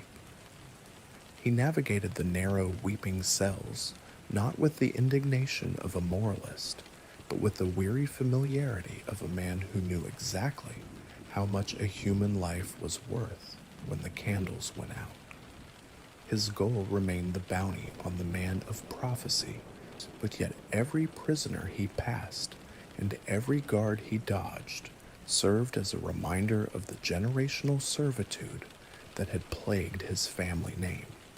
He was the representative of the common man, the one who fought not for a kingdom or a god, but for the right to simply exist without the weight of a master's boot on his neck. Darsa, meanwhile, moved through the upper inner halls, her mind a theater of monastic memories and tactical maneuvers. She saw the dark priests and the torturers of the first floor not as monsters, but as corrupted reflections of the very institutions that had raised her. The presence of the White Torturer, a former hero of Rondon who had been broken in the Eastern Wars, was a dark omen she chose to ignore. Her focus was singular, the catacombs of Level 7, where her master was said to be held in chains. Her loyalty was her armor, yet it was also her blindfold, preventing her from feeling the mutating influence of the black that was already beginning to seep into her noble Rondonian blood. She was the domination soul turned inward, a conqueror who had conquered her own fears, only to offer that victory to a man who did not have a soul of his own to receive it. The convergence of these four souls in the year 1590 was the final movement of the Third Age. As they moved deeper into the mines of level 5 and the thicket of the gods' organic growth, the distinction between the mercenary and the knight began to blur in the face of the absolute. They were no longer merely a citizen of Rondon or a traveler from the north. They were the pathfinders, the four human hearts whose blood would eventually write the history of the cruel age.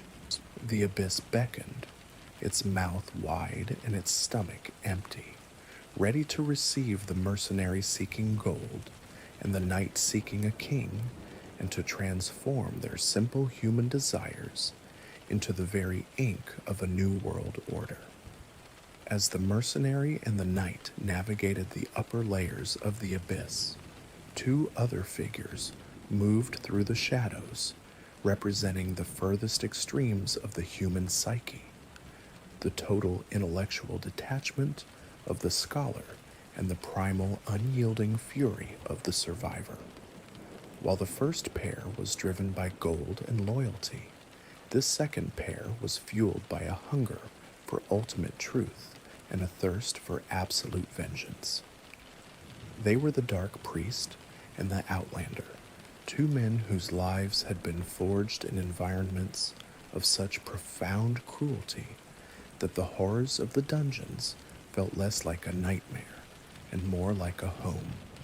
Their entry into the singularity in the year 1590 brought the souls of enlightenment and torment into direct contact with the seeping influence of the old gods, completing the quartet of human catalysts required for the world's transformation. Enki Ankarian was a man who walked with the cold, rhythmic step of a scholar who had long ago traded his heart for a library of forbidden secrets. He belonged to the Ankarian lineage, a bloodline that was defined by wicked rituals, crude witchcraft, and a tradition of scholarly death. Within the Ankarian family, the pursuit of knowledge was not a noble endeavor, but a brutal competition for survival. In each generation, only the eldest child was chosen to carry the family name and inherit the ancestral scrolls, while the younger siblings were systematically cut open and sacrificed to the old gods in rituals of blood and obsidian. Enki had grown up in an environment where the smell of old parchment was always mingled with the iron tang of his own siblings' blood, a reality that had calcified his soul into something as sharp and brittle as a shard of glass. His soul was that of the enlightened, a domain centered upon the obsessive pursuit of knowledge and the mastery of the divine mechanics that governed the universe. Having failed to find true understanding through the orthodox worship provided by the Rondonian Church, Enki had spent his life scouring the edges of the known world for the skin Bibles, ancient texts written on the hides of the damned that detailed the true nature of the primordial deities. His presence in the dungeons of fear and hunger in the year 1590 was driven by a vision, a premonition that the man of prophecy, Lagarde, was the essential key to the enlightenment he had sought for decades. Enki did not care for the politics of Rondon or the survival of his companions. He moved through the shifting tunnels like a ghost, his eyes fixed on the hidden truths that lay buried beneath the stone. The sensory details of Enki's journey were those of an intellectual autopsy. He perceived the dungeons, not as a prison, but as a vast, living text waiting to be read. He studied the mutations of the guards with a clinical detachment, seeing in their warped flesh the fingerprints of the god of the depths. The air around him seemed to grow colder as he descended, a manifestation of the ritualistic coldness that had defined his upbringing. When he encountered the hexen table, a profane altar where souls could be traded for the secrets of the old gods, he did not hesitate. He understood that in the abyss, knowledge was the only true currency, and he was willing to spend the essence of every fallen enemy to learn the spells of destruction and creation that the Fellowship had once used to rule the world. Enki was the representative of the mind's absolute, terrifying potential to distance itself from the suffering of the body in the name of the truth. In stark contrast to the dark priest's cold intellect stood Ragnvaldr, the outlander from the frozen northern wastelands of Oldegord. If Enki was a scalpel, Ragnvaldr was a heavy iron axe. He was a man built for resiliency, his entire ancestry defined by a centuries-long struggle against the elements and the primal beasts of the north. His past, as recorded in the Book of Forgotten Memories, was a chronicle of starvation and the brutal necessity of survival. He carried the memory of a 2-week famine that had driven his own father into a lunar madness. During a full moon, his father had attempted to murder and consume him, only for the young Ragnvaldr to prove the stronger of the two. The subsequent feast on his father's remains was not an act of malice, but a sacred, primal acknowledgement of the rule of the North. The strong survive, and the weak become the fuel for that survival. Ragnvaldr possessed the soul of the tormented, a spirit that found its greatest strength in the endurance of pain and the pursuit of a singular, purgative goal, or his mission in the dungeons of fear and hunger was one of total eradication. He had come to the year 1590 not for wealth or knowledge, but for vengeance. Years prior, the Knights of the Midnight Sun, led by the soulless Lagarde, had raided his village in Oldegord to seize the Cube of the Depths. The resulting slaughter had wiped out Ragnvaldr's family and his people, leaving him as a lone, vengeful specter of the North. He had tracked the scent of his enemy across the continents and into the mouth of the abyss, determined to kill Lagarde and every monster within the stone halls to ensure that the darkness could never spread back to the world of men. The atmosphere surrounding the Outlander was one of heavy, rhythmic violence. He moved through the level 5 mines and the catacombs with a brutal efficiency, his heavy footsteps echoing against the damp walls like the tolling of a funeral bell. He smelled of wood smoke, old leather, and the persistent scent of the frozen sea. While the other seekers might have been distracted by the shifting topography or the whispers of the new gods, Ragnvaldr remained anchored by his hatred. He saw the denizens of the deep, the lizardmen, the ghouls, and the failed experiments of Voltile, not as mysteries to be solved, but as filth to be purged. He was the physical manifestation of the world's refusal to be consumed by the divine, a man whose trauma had turned him into a weapon designed for a single, bloody purpose. The convergence of the Dark Priest and the Outlander in the year 1590 provided the final 2 pillars of the human experience within the singularity. But Enki represented the heights of human curiosity, the drive to know even if that knowledge led to madness. Ragnvaldr represented the depths of human resiliency, the drive to survive, even if that survival required the abandonment of one's humanity. Together with the mercenary and the knight, they formed a collective soul that mirrored the ancient hierarchy of the universe: domination, endlessness, enlightenment, and torment. As they descended toward the catacombs of Level 7, the air grew thick with the sensory details of their conflicting natures: the dry rustle of Enki's parchment and the wet, heavy thud of Ragnvaldr's boots.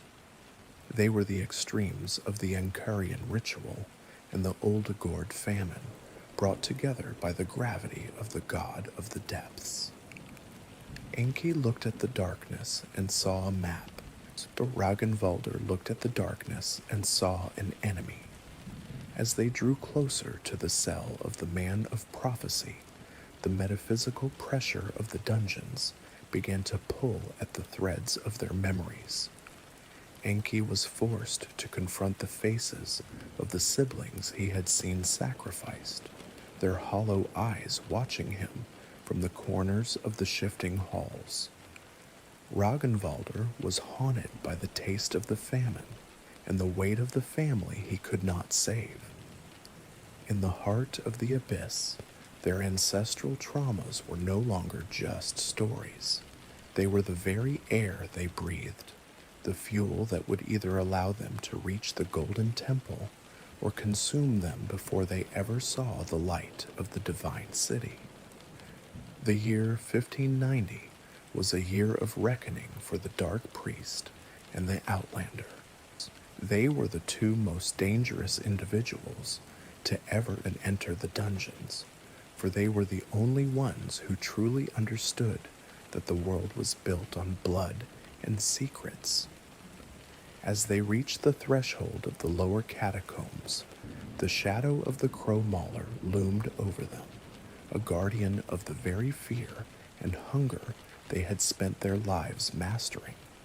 But Enki merely adjusted his robes, searching for a spell that could unmake the beast, while Ragnvaldr tightened his grip on his axe, his eyes burning with the cold fire of the north. They were ready to descend into the mouth of the god, one seeking the truth of the universe, and the other seeking its end, their souls clashing against the ancient stone as the countdown to the birth of the cruel age reached its final agonizing seconds. While the four primary protagonists brought their specialized souls and heavy traumas into the mouth of the abyss, there existed a fifth figure, smaller and far more fragile, who sat in the deepest, most lightless corners of the prison. This was the nameless girl, a child whose presence within the dungeons of fear and hunger in the year 1590 was not an accident of geography or a simple case of abandonment. She was the silent center of the metaphysical singularity, a being whose very existence was the result of a meticulously orchestrated divine scheme that spanned centuries. To any guard or prisoner who passed her small, iron-barred cage, she appeared to be nothing more than a pitiful, shivering urchin, her eyes wide and hollow from years of neglect. Yet, those who looked with the eyes of the occult understood that she was the most significant biological and spiritual anomaly in the Western world, a synthesis of the fading divine and the raw potential of the human spirit. The origin of the girl was rooted in the profound dissatisfaction of Nilvan the Endless One, a member of the Fellowship who had ascended to godhood in the year 809. For over 700 years, Nilvan had watched from the Golden Temple in the city of Mahabharata as the world outside slipped into a state of absolute stagnation. She realized that the rule of the new gods, including her own, had become a golden cage for humanity, a repetitive loop that offered stability but stifled the natural drive for evolution and change. As the Endless One, Nilvan's domain was that of dreams and potential, and she saw that the potential of mankind was being slowly strangled by the very deities who claimed to be its protectors. To break this cycle, she understood that a new kind of God was required, one that did not merely rule from a throne, but one that could fundamentally rewrite the laws of existence. To facilitate the birth of this catalyst, Nilvan reached across the boundaries of the divine and the mortal, visiting the ambitious leader, Lagarde, in his dreams. Lagarde, the charismatic man of prophecy, was the perfect choice for her plan, not because of his virtues, but because of his fundamental void. He was a man who possessed no soul of his own, a radiating vacuum of ambition that made him a sterile and effective conduit for the divine essence Nilvan wished to impart. From this union of a fading new god and a soulless human catalyst, the girl was born. She was engineered to be the light of mankind, a being who would represent the perfect union of divine origin and raw, unfiltered human experience.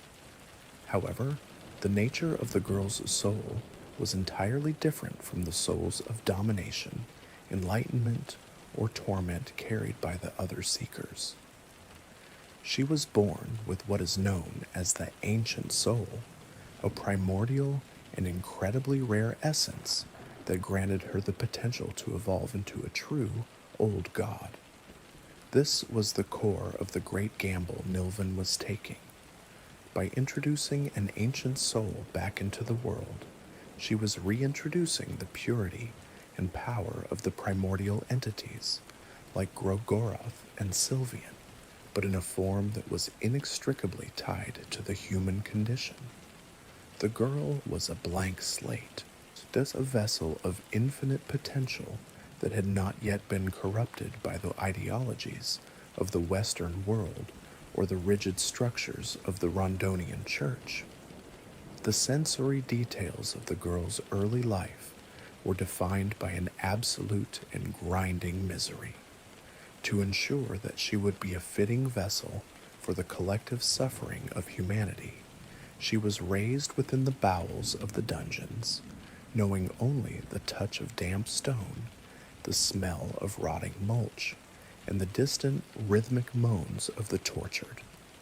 She was kept in a small cage in the third level, a place where the air was thick with the scent of unwashed bodies and the copper tang of blood. She was fed only enough to keep her heart beating, her body remaining small and stunted as her spirit was tempered by the constant presence of fear and hunger.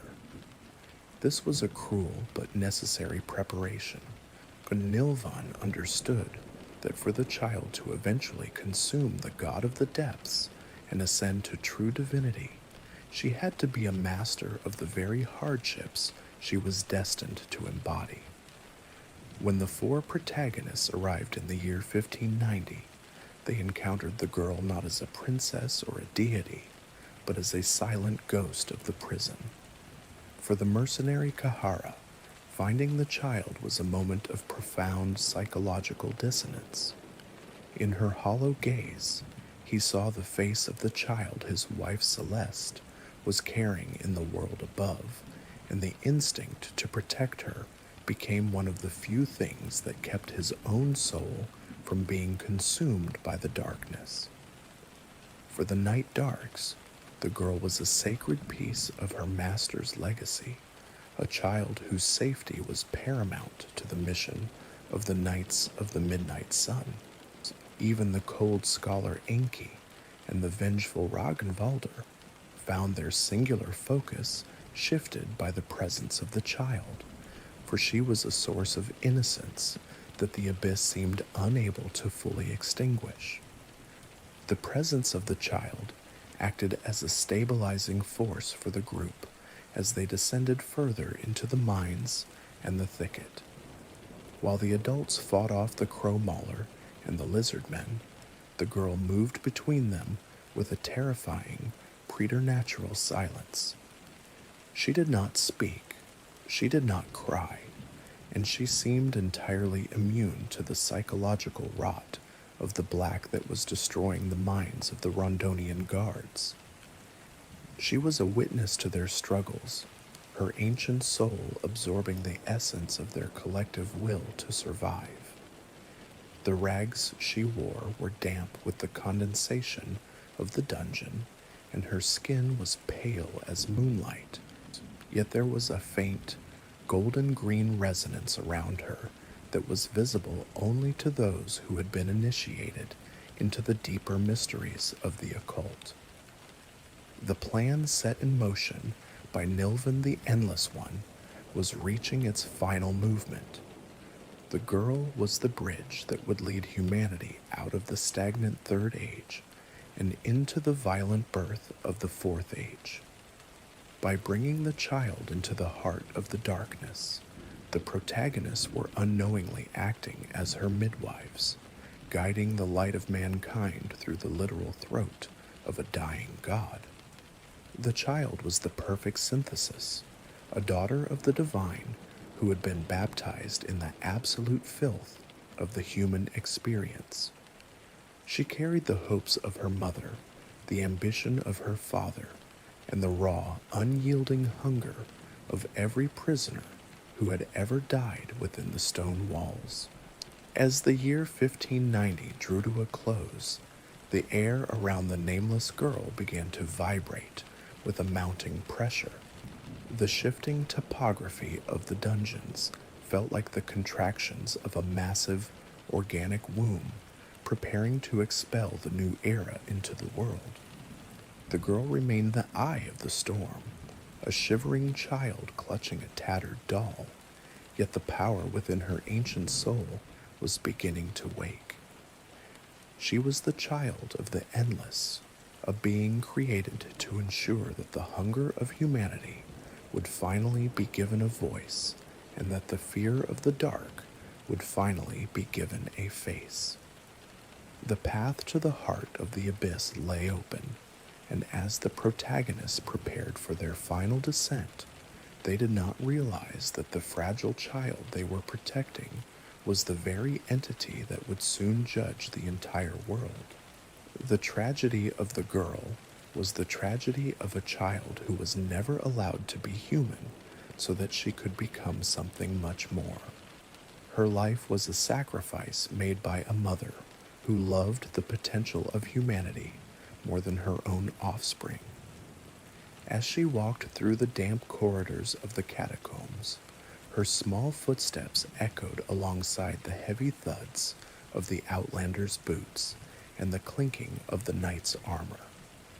She was the light that would lead them into the absolute darkness of the gauntlet, a beacon of suffering that promised that while the world would become more cruel, it would at least, for the first time in 800 years, be moving forward. The year 1590 was the year of her birth, and the dungeons of fear and hunger were her cradle, made of bone, iron, and the cold, unyielding silence of the gods.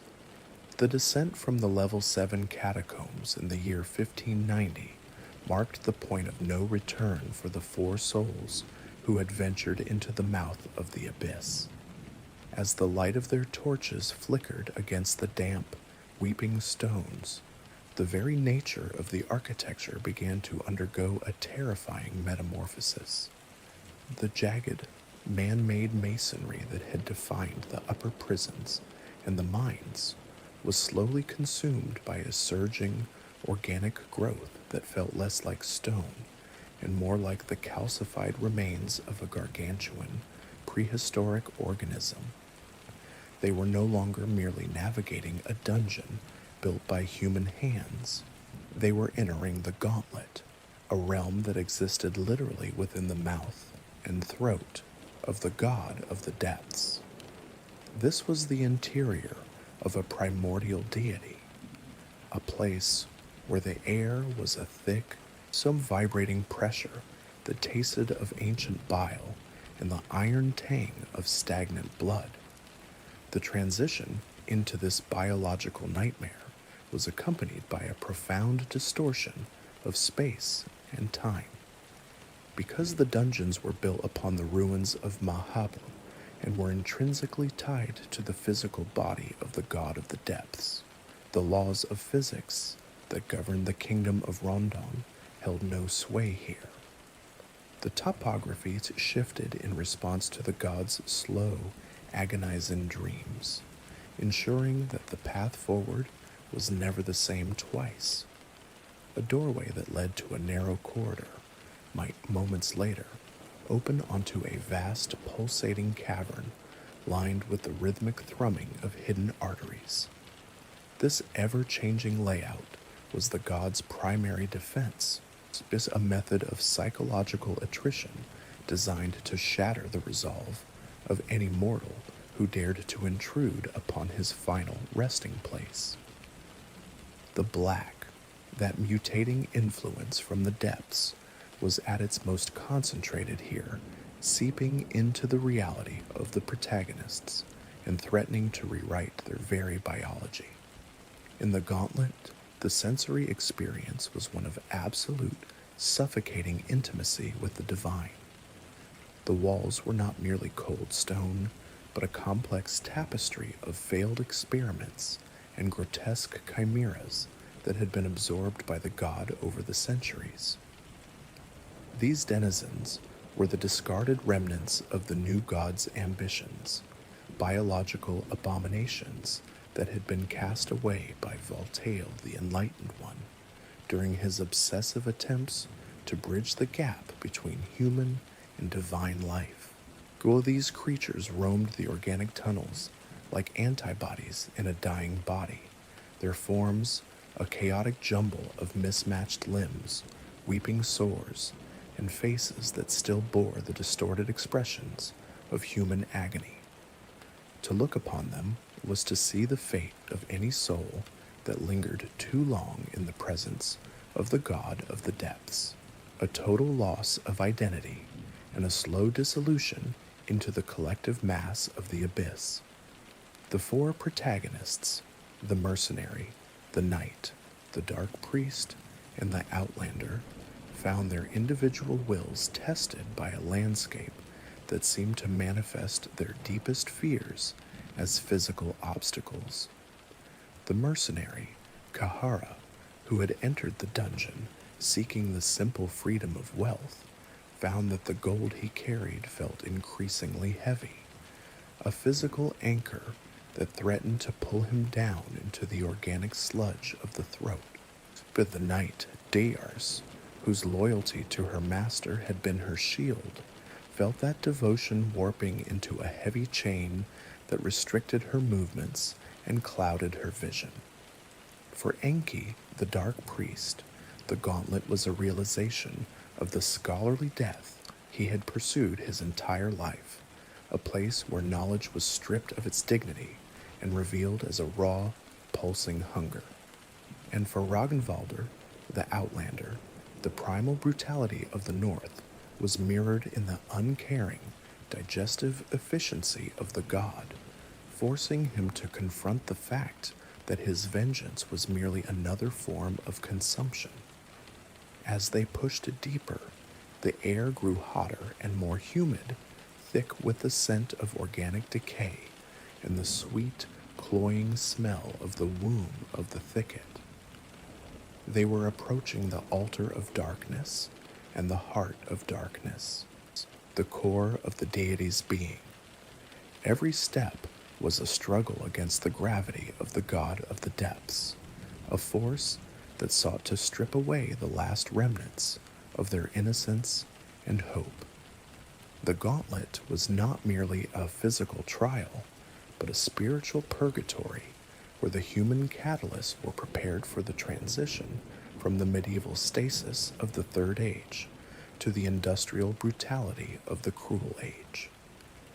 They were being ground down by the cosmic weight of the gods' misery, their human pretensions discarded like useless rags in the face of the absolute. This harrowing journey was essential for any who sought to reach the ancient city of Mahabharata or to facilitate the birth of a new deity. The god of the depths, though physically merged with the earth, was a dying entity, and in his interior was a vessel for the collective fear and hunger of humanity. By navigating the gauntlet, the protagonists were unknowingly serving as the midwives for a new era. The blood they spilled and the suffering they endured were the essential ingredients for the coming apotheosis. They moved through the literal mouth of the abyss, their footsteps echoing against walls that were alive, their breaths mingling with the gods' own humid exhalations. It was a realm where hope did not simply die. It was digested and transformed into the raw instinct for survival that would define the centuries to come. The gauntlet was the ultimate expression of the dungeon's symbolic power. It represented the moment when the four souls were finally forced to abandon the world they knew, the world of Rondon, of orders, of gold, and of vengeance, and accept the reality of a universe dominated by indifferent or hostile deities.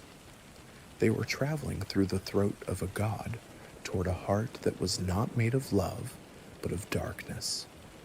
The sensory details of this descent, the squelching of boots in organic matter, the rhythmic pulsing of the walls, and the terrifying silence of the failed experiments, were a prelude to the violent birth of the god of fear and hunger. As the year 1590 drew to its agonizing conclusion, the four pathfinders stood at the threshold of the heart of darkness, ready to witness the end of the world as they knew it and the painful emergence of the cruel age. At the absolute terminus of the gauntlet, where the last vestiges of human reason were crushed by the weight of the divine, the small but shivering group finally breached the threshold of the heart of darkness. This was the most critical moment of the entire incident of the year 1590, a pivot point upon which the fate of the next 4 centuries would turn. The nameless girl, who had been led through the literal throat of a dying god by her protectors, stood before the pulsing raw core of the world's misery. This was the culmination of a scheme so vast and so cold that it could only have been conceived by a deity like Nilvan the Endless One, who had realized that the 800 years of her own fellowship's reign had led to nothing but human stagnation and spiritual death. To break the loop, Nilvan had engineered a being that combined the lineage of a new god with the radiating soul potential of the man of prophecy, Lagarde, when creating a child who possessed the ancient soul, a soul capable of evolving into a true old god and rewriting the very laws of reality. The girl was a blank slate, a vessel of infinite potential that had been carefully filled with the distilled essence of suffering. By raising her within the dungeons to know only the cold, the dark, and the relentless hunger of the forgotten, Nilvan had ensured that the child's first and only understanding of existence was the raw reality of the human condition. When the girl finally reached the heart of darkness, she did not simply sit upon a throne to rule as her mother had done. Instead, the ascension was a violent and primordial act of consumption. The child reached out and consumed the god of the depths, the very entity that had served as the dungeon's foundation for eons. In that terrible moment, she inherited the god's mastery over the darkness, the vermin, and the discarded things of the world, but she infused that power with her own human experiences. She was no longer a nameless urchin. She became the god of fear and hunger, and her birth was the scream that ended the medieval Third Age and violently dragged the world into a new era. The emergence of the god of fear and hunger ushered in what history would come to call the Cruel Age. This was not a period of peace or enlightenment, but a time of intense and grinding hardship that forced humanity to either innovate or perish. The new gods of the past had maintained a world of stagnant stability, where the needs of mankind were met by the whims of divine caretakers, but the new deity offered a different kind of mercy. So by acknowledging that fear and hunger were the cornerstones of human existence, she gave humanity the tools to survive without the guidance or the interference of the old gods. This shift was the catalyst for the eventual Industrial Revolution, as the absolute necessity of escaping the cold and the dark drove the people of the Western world toward technological growth that had been impossible during the long centuries of the Fellowship's rule. The impact of this deity's birth was so profound that it fundamentally altered the timeline of human development. By the time the world reached the 20th century, in this reality, technology had advanced far beyond what was seen in the year 1940 of other histories. This was evidenced by the later development of sophisticated telescopes and the artificial green, creations that were born from a desperate, collective drive to escape the very fear and hunger that the deity represented. The Cruel Age acted as a forge, and the god of fear and hunger was the fire that tempered the human spirit, teaching mankind that they could no longer rely on the silence of the primordial gods. The stagnation of the Middle Ages was shattered, replaced by the clatter of machinery and the smog of progress, all of it fueled by the memory of the girl who had suffered in the dark so that the world could finally move forward. The birth of this deity represented a mercy within the context of the setting's grimdark reality. It was a cruel mercy, to be sure, for it meant that human life would forever be a struggle against the elements and the internal rot of the psyche, but it was also a liberation. So the god of fear and hunger did not demand worship in the way the new gods did. She simply existed as a constant reminder of the price of survival. Her ascension ensured that the 20th century would eventually see the rise of the Bremen Empire and the terrifying possibility of the machine god, outcomes that were only possible because the old divine ceilings had been torn down in the year 1590. The girl's transformation was the ink used to write the history of the modern world, a history written in blood and coal dust. The sensory details of the ascension itself remained burned into the minds of those few who survived to witness it. The air in the heart of darkness had vibrated with a sound that was both a cry of a child and the roar of a collapsing mountain. The shifting walls of the gauntlet had stilled, as if the god of the depths was finally exhaling its last breath as it was absorbed into the child's small frame. The darkness had grown absolute, and then it had shattered, giving way to a cold, hard light that did not warm the skin, but sharpened the mind. The mercenary, the knight, the priest, and the outlander found themselves standing in the presence of something that was no longer human, yet was more intimately connected to their own suffering than any deity had ever been before. As the year 1590 drew to a close, The echoes of the girl's ascension began to spread outward from the dungeons, crossing the borders of Rondon and reaching the farthest corners of the Western world. The priests of Almar found their prayers falling on even silenter ears, while the common people felt a new, sharp urgency in their bones. The medieval world was dying, and the industrial world was being born in the mud and the filth of the deep. The Fourth Age had begun, and its god was a child of the abyss who had turned her own hunger into the engine of human progress. The transition was complete. The singularity had collapsed, and the road to the modern era was paved with the bones of those who had dared to enter the mouth of the abyss. The birth of the god of fear and hunger in the year 1590 was a monumental rupture in the fabric of the universe. Yet it was not the first time a human soul had attempted to breach the boundary of the absolute and reach a status of godhood that rivaled the old gods. To understand the ultimate legacy of the dungeons, one must look back to the year zero, the moment that defined the spiritual foundations of the Western world through the ascension of the man known as Al-Mer.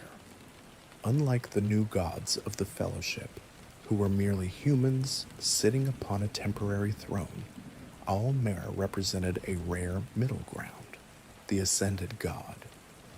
These beings were born of human mothers, but attained a divine status that fundamentally altered the laws of history and reality.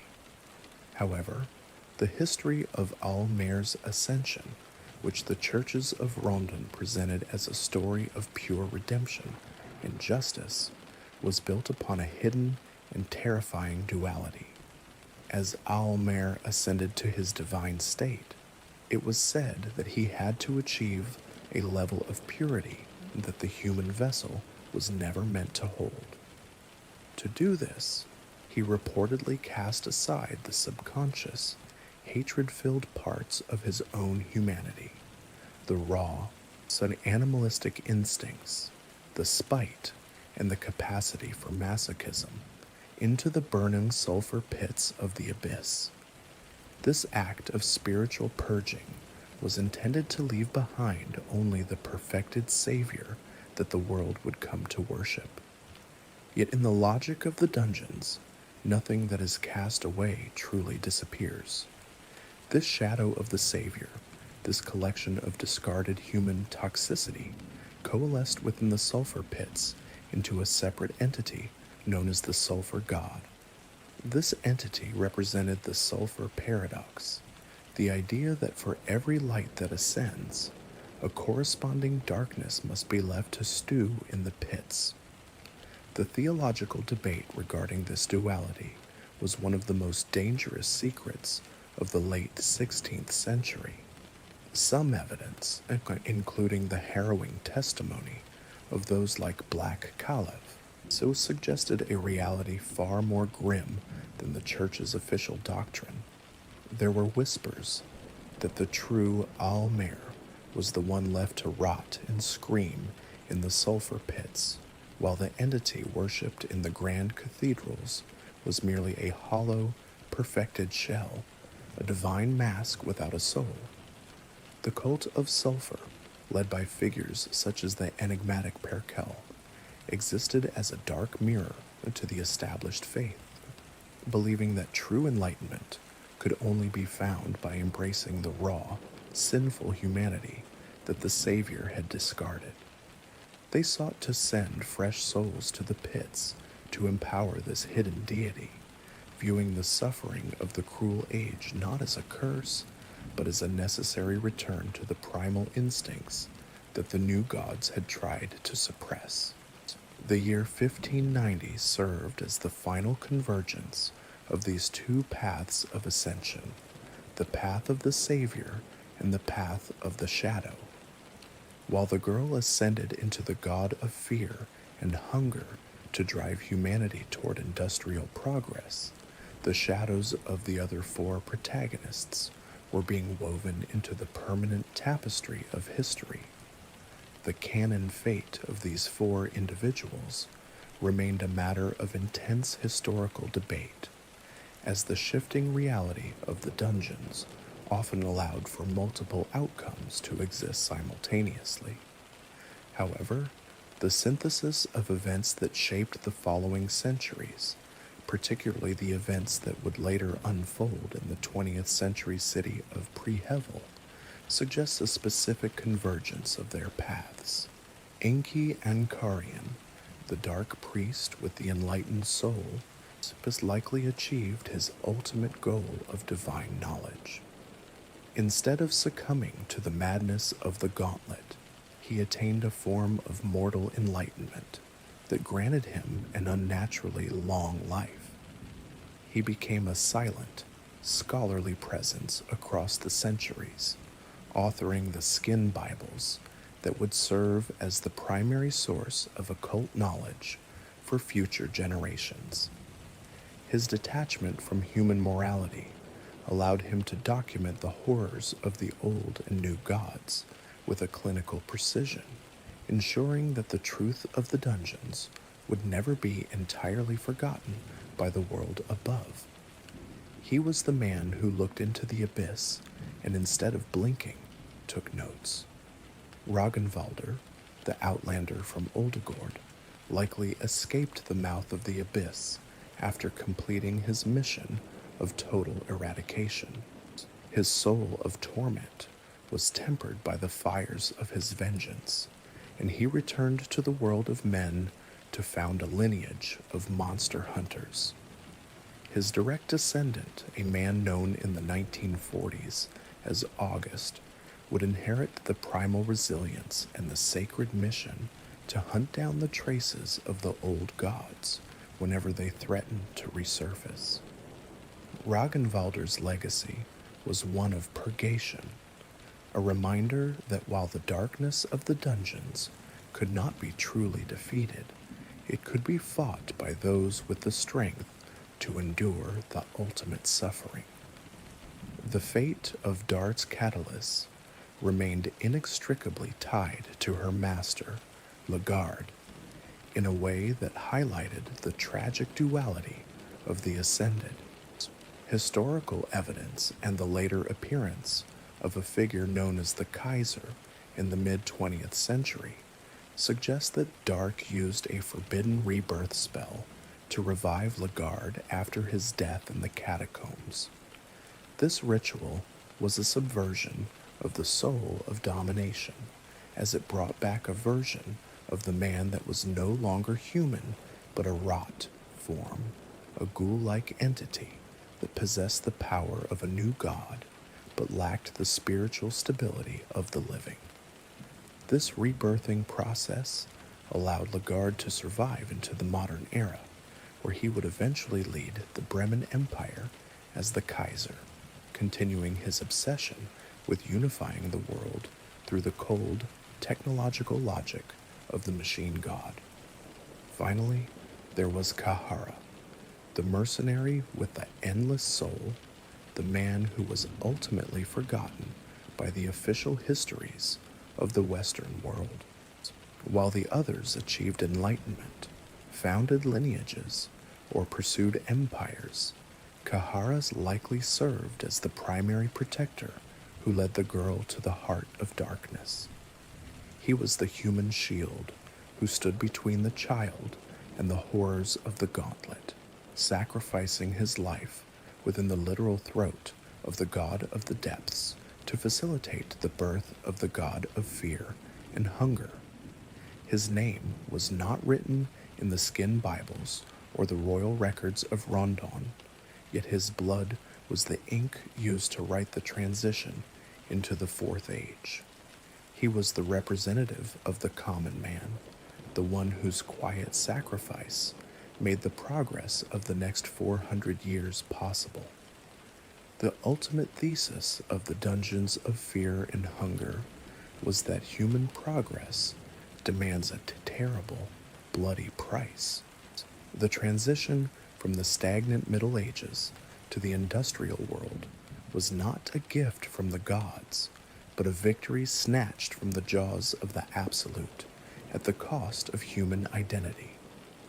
The dungeons were the womb of the modern world, a place where the old divinities were consumed and repurposed to fuel the fires of human innovation. The duality of the ascended, the savior and the shadow, the progress and the cruelty, was the fundamental law of the new era. As the 20th century approached, the world would find itself escaping the fear and hunger of the past, only to run directly into the mechanical indifference of the future. The year 1590 was the moment when humanity finally chose to stop waiting for the old gods to return, and instead decided to make its own way through the darkness.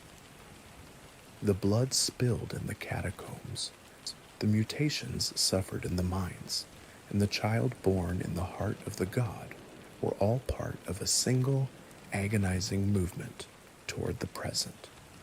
The history of the dungeons is the history of how we became what we are today, a civilization built on the ruins of the divine, driven by a hunger that can never be satisfied and a fear that we are, in the end, entirely alone. But remember, the echoes of this dungeon will shape the centuries to come, and the cruel age has only just begun. We shall explore that dark future in part 2. Until then, good night, traveler. Whatever horrors tomorrow may bring, rest now, for you have survived today. May the old gods remain silent in your dreams, and may your road lead you away from the darkness.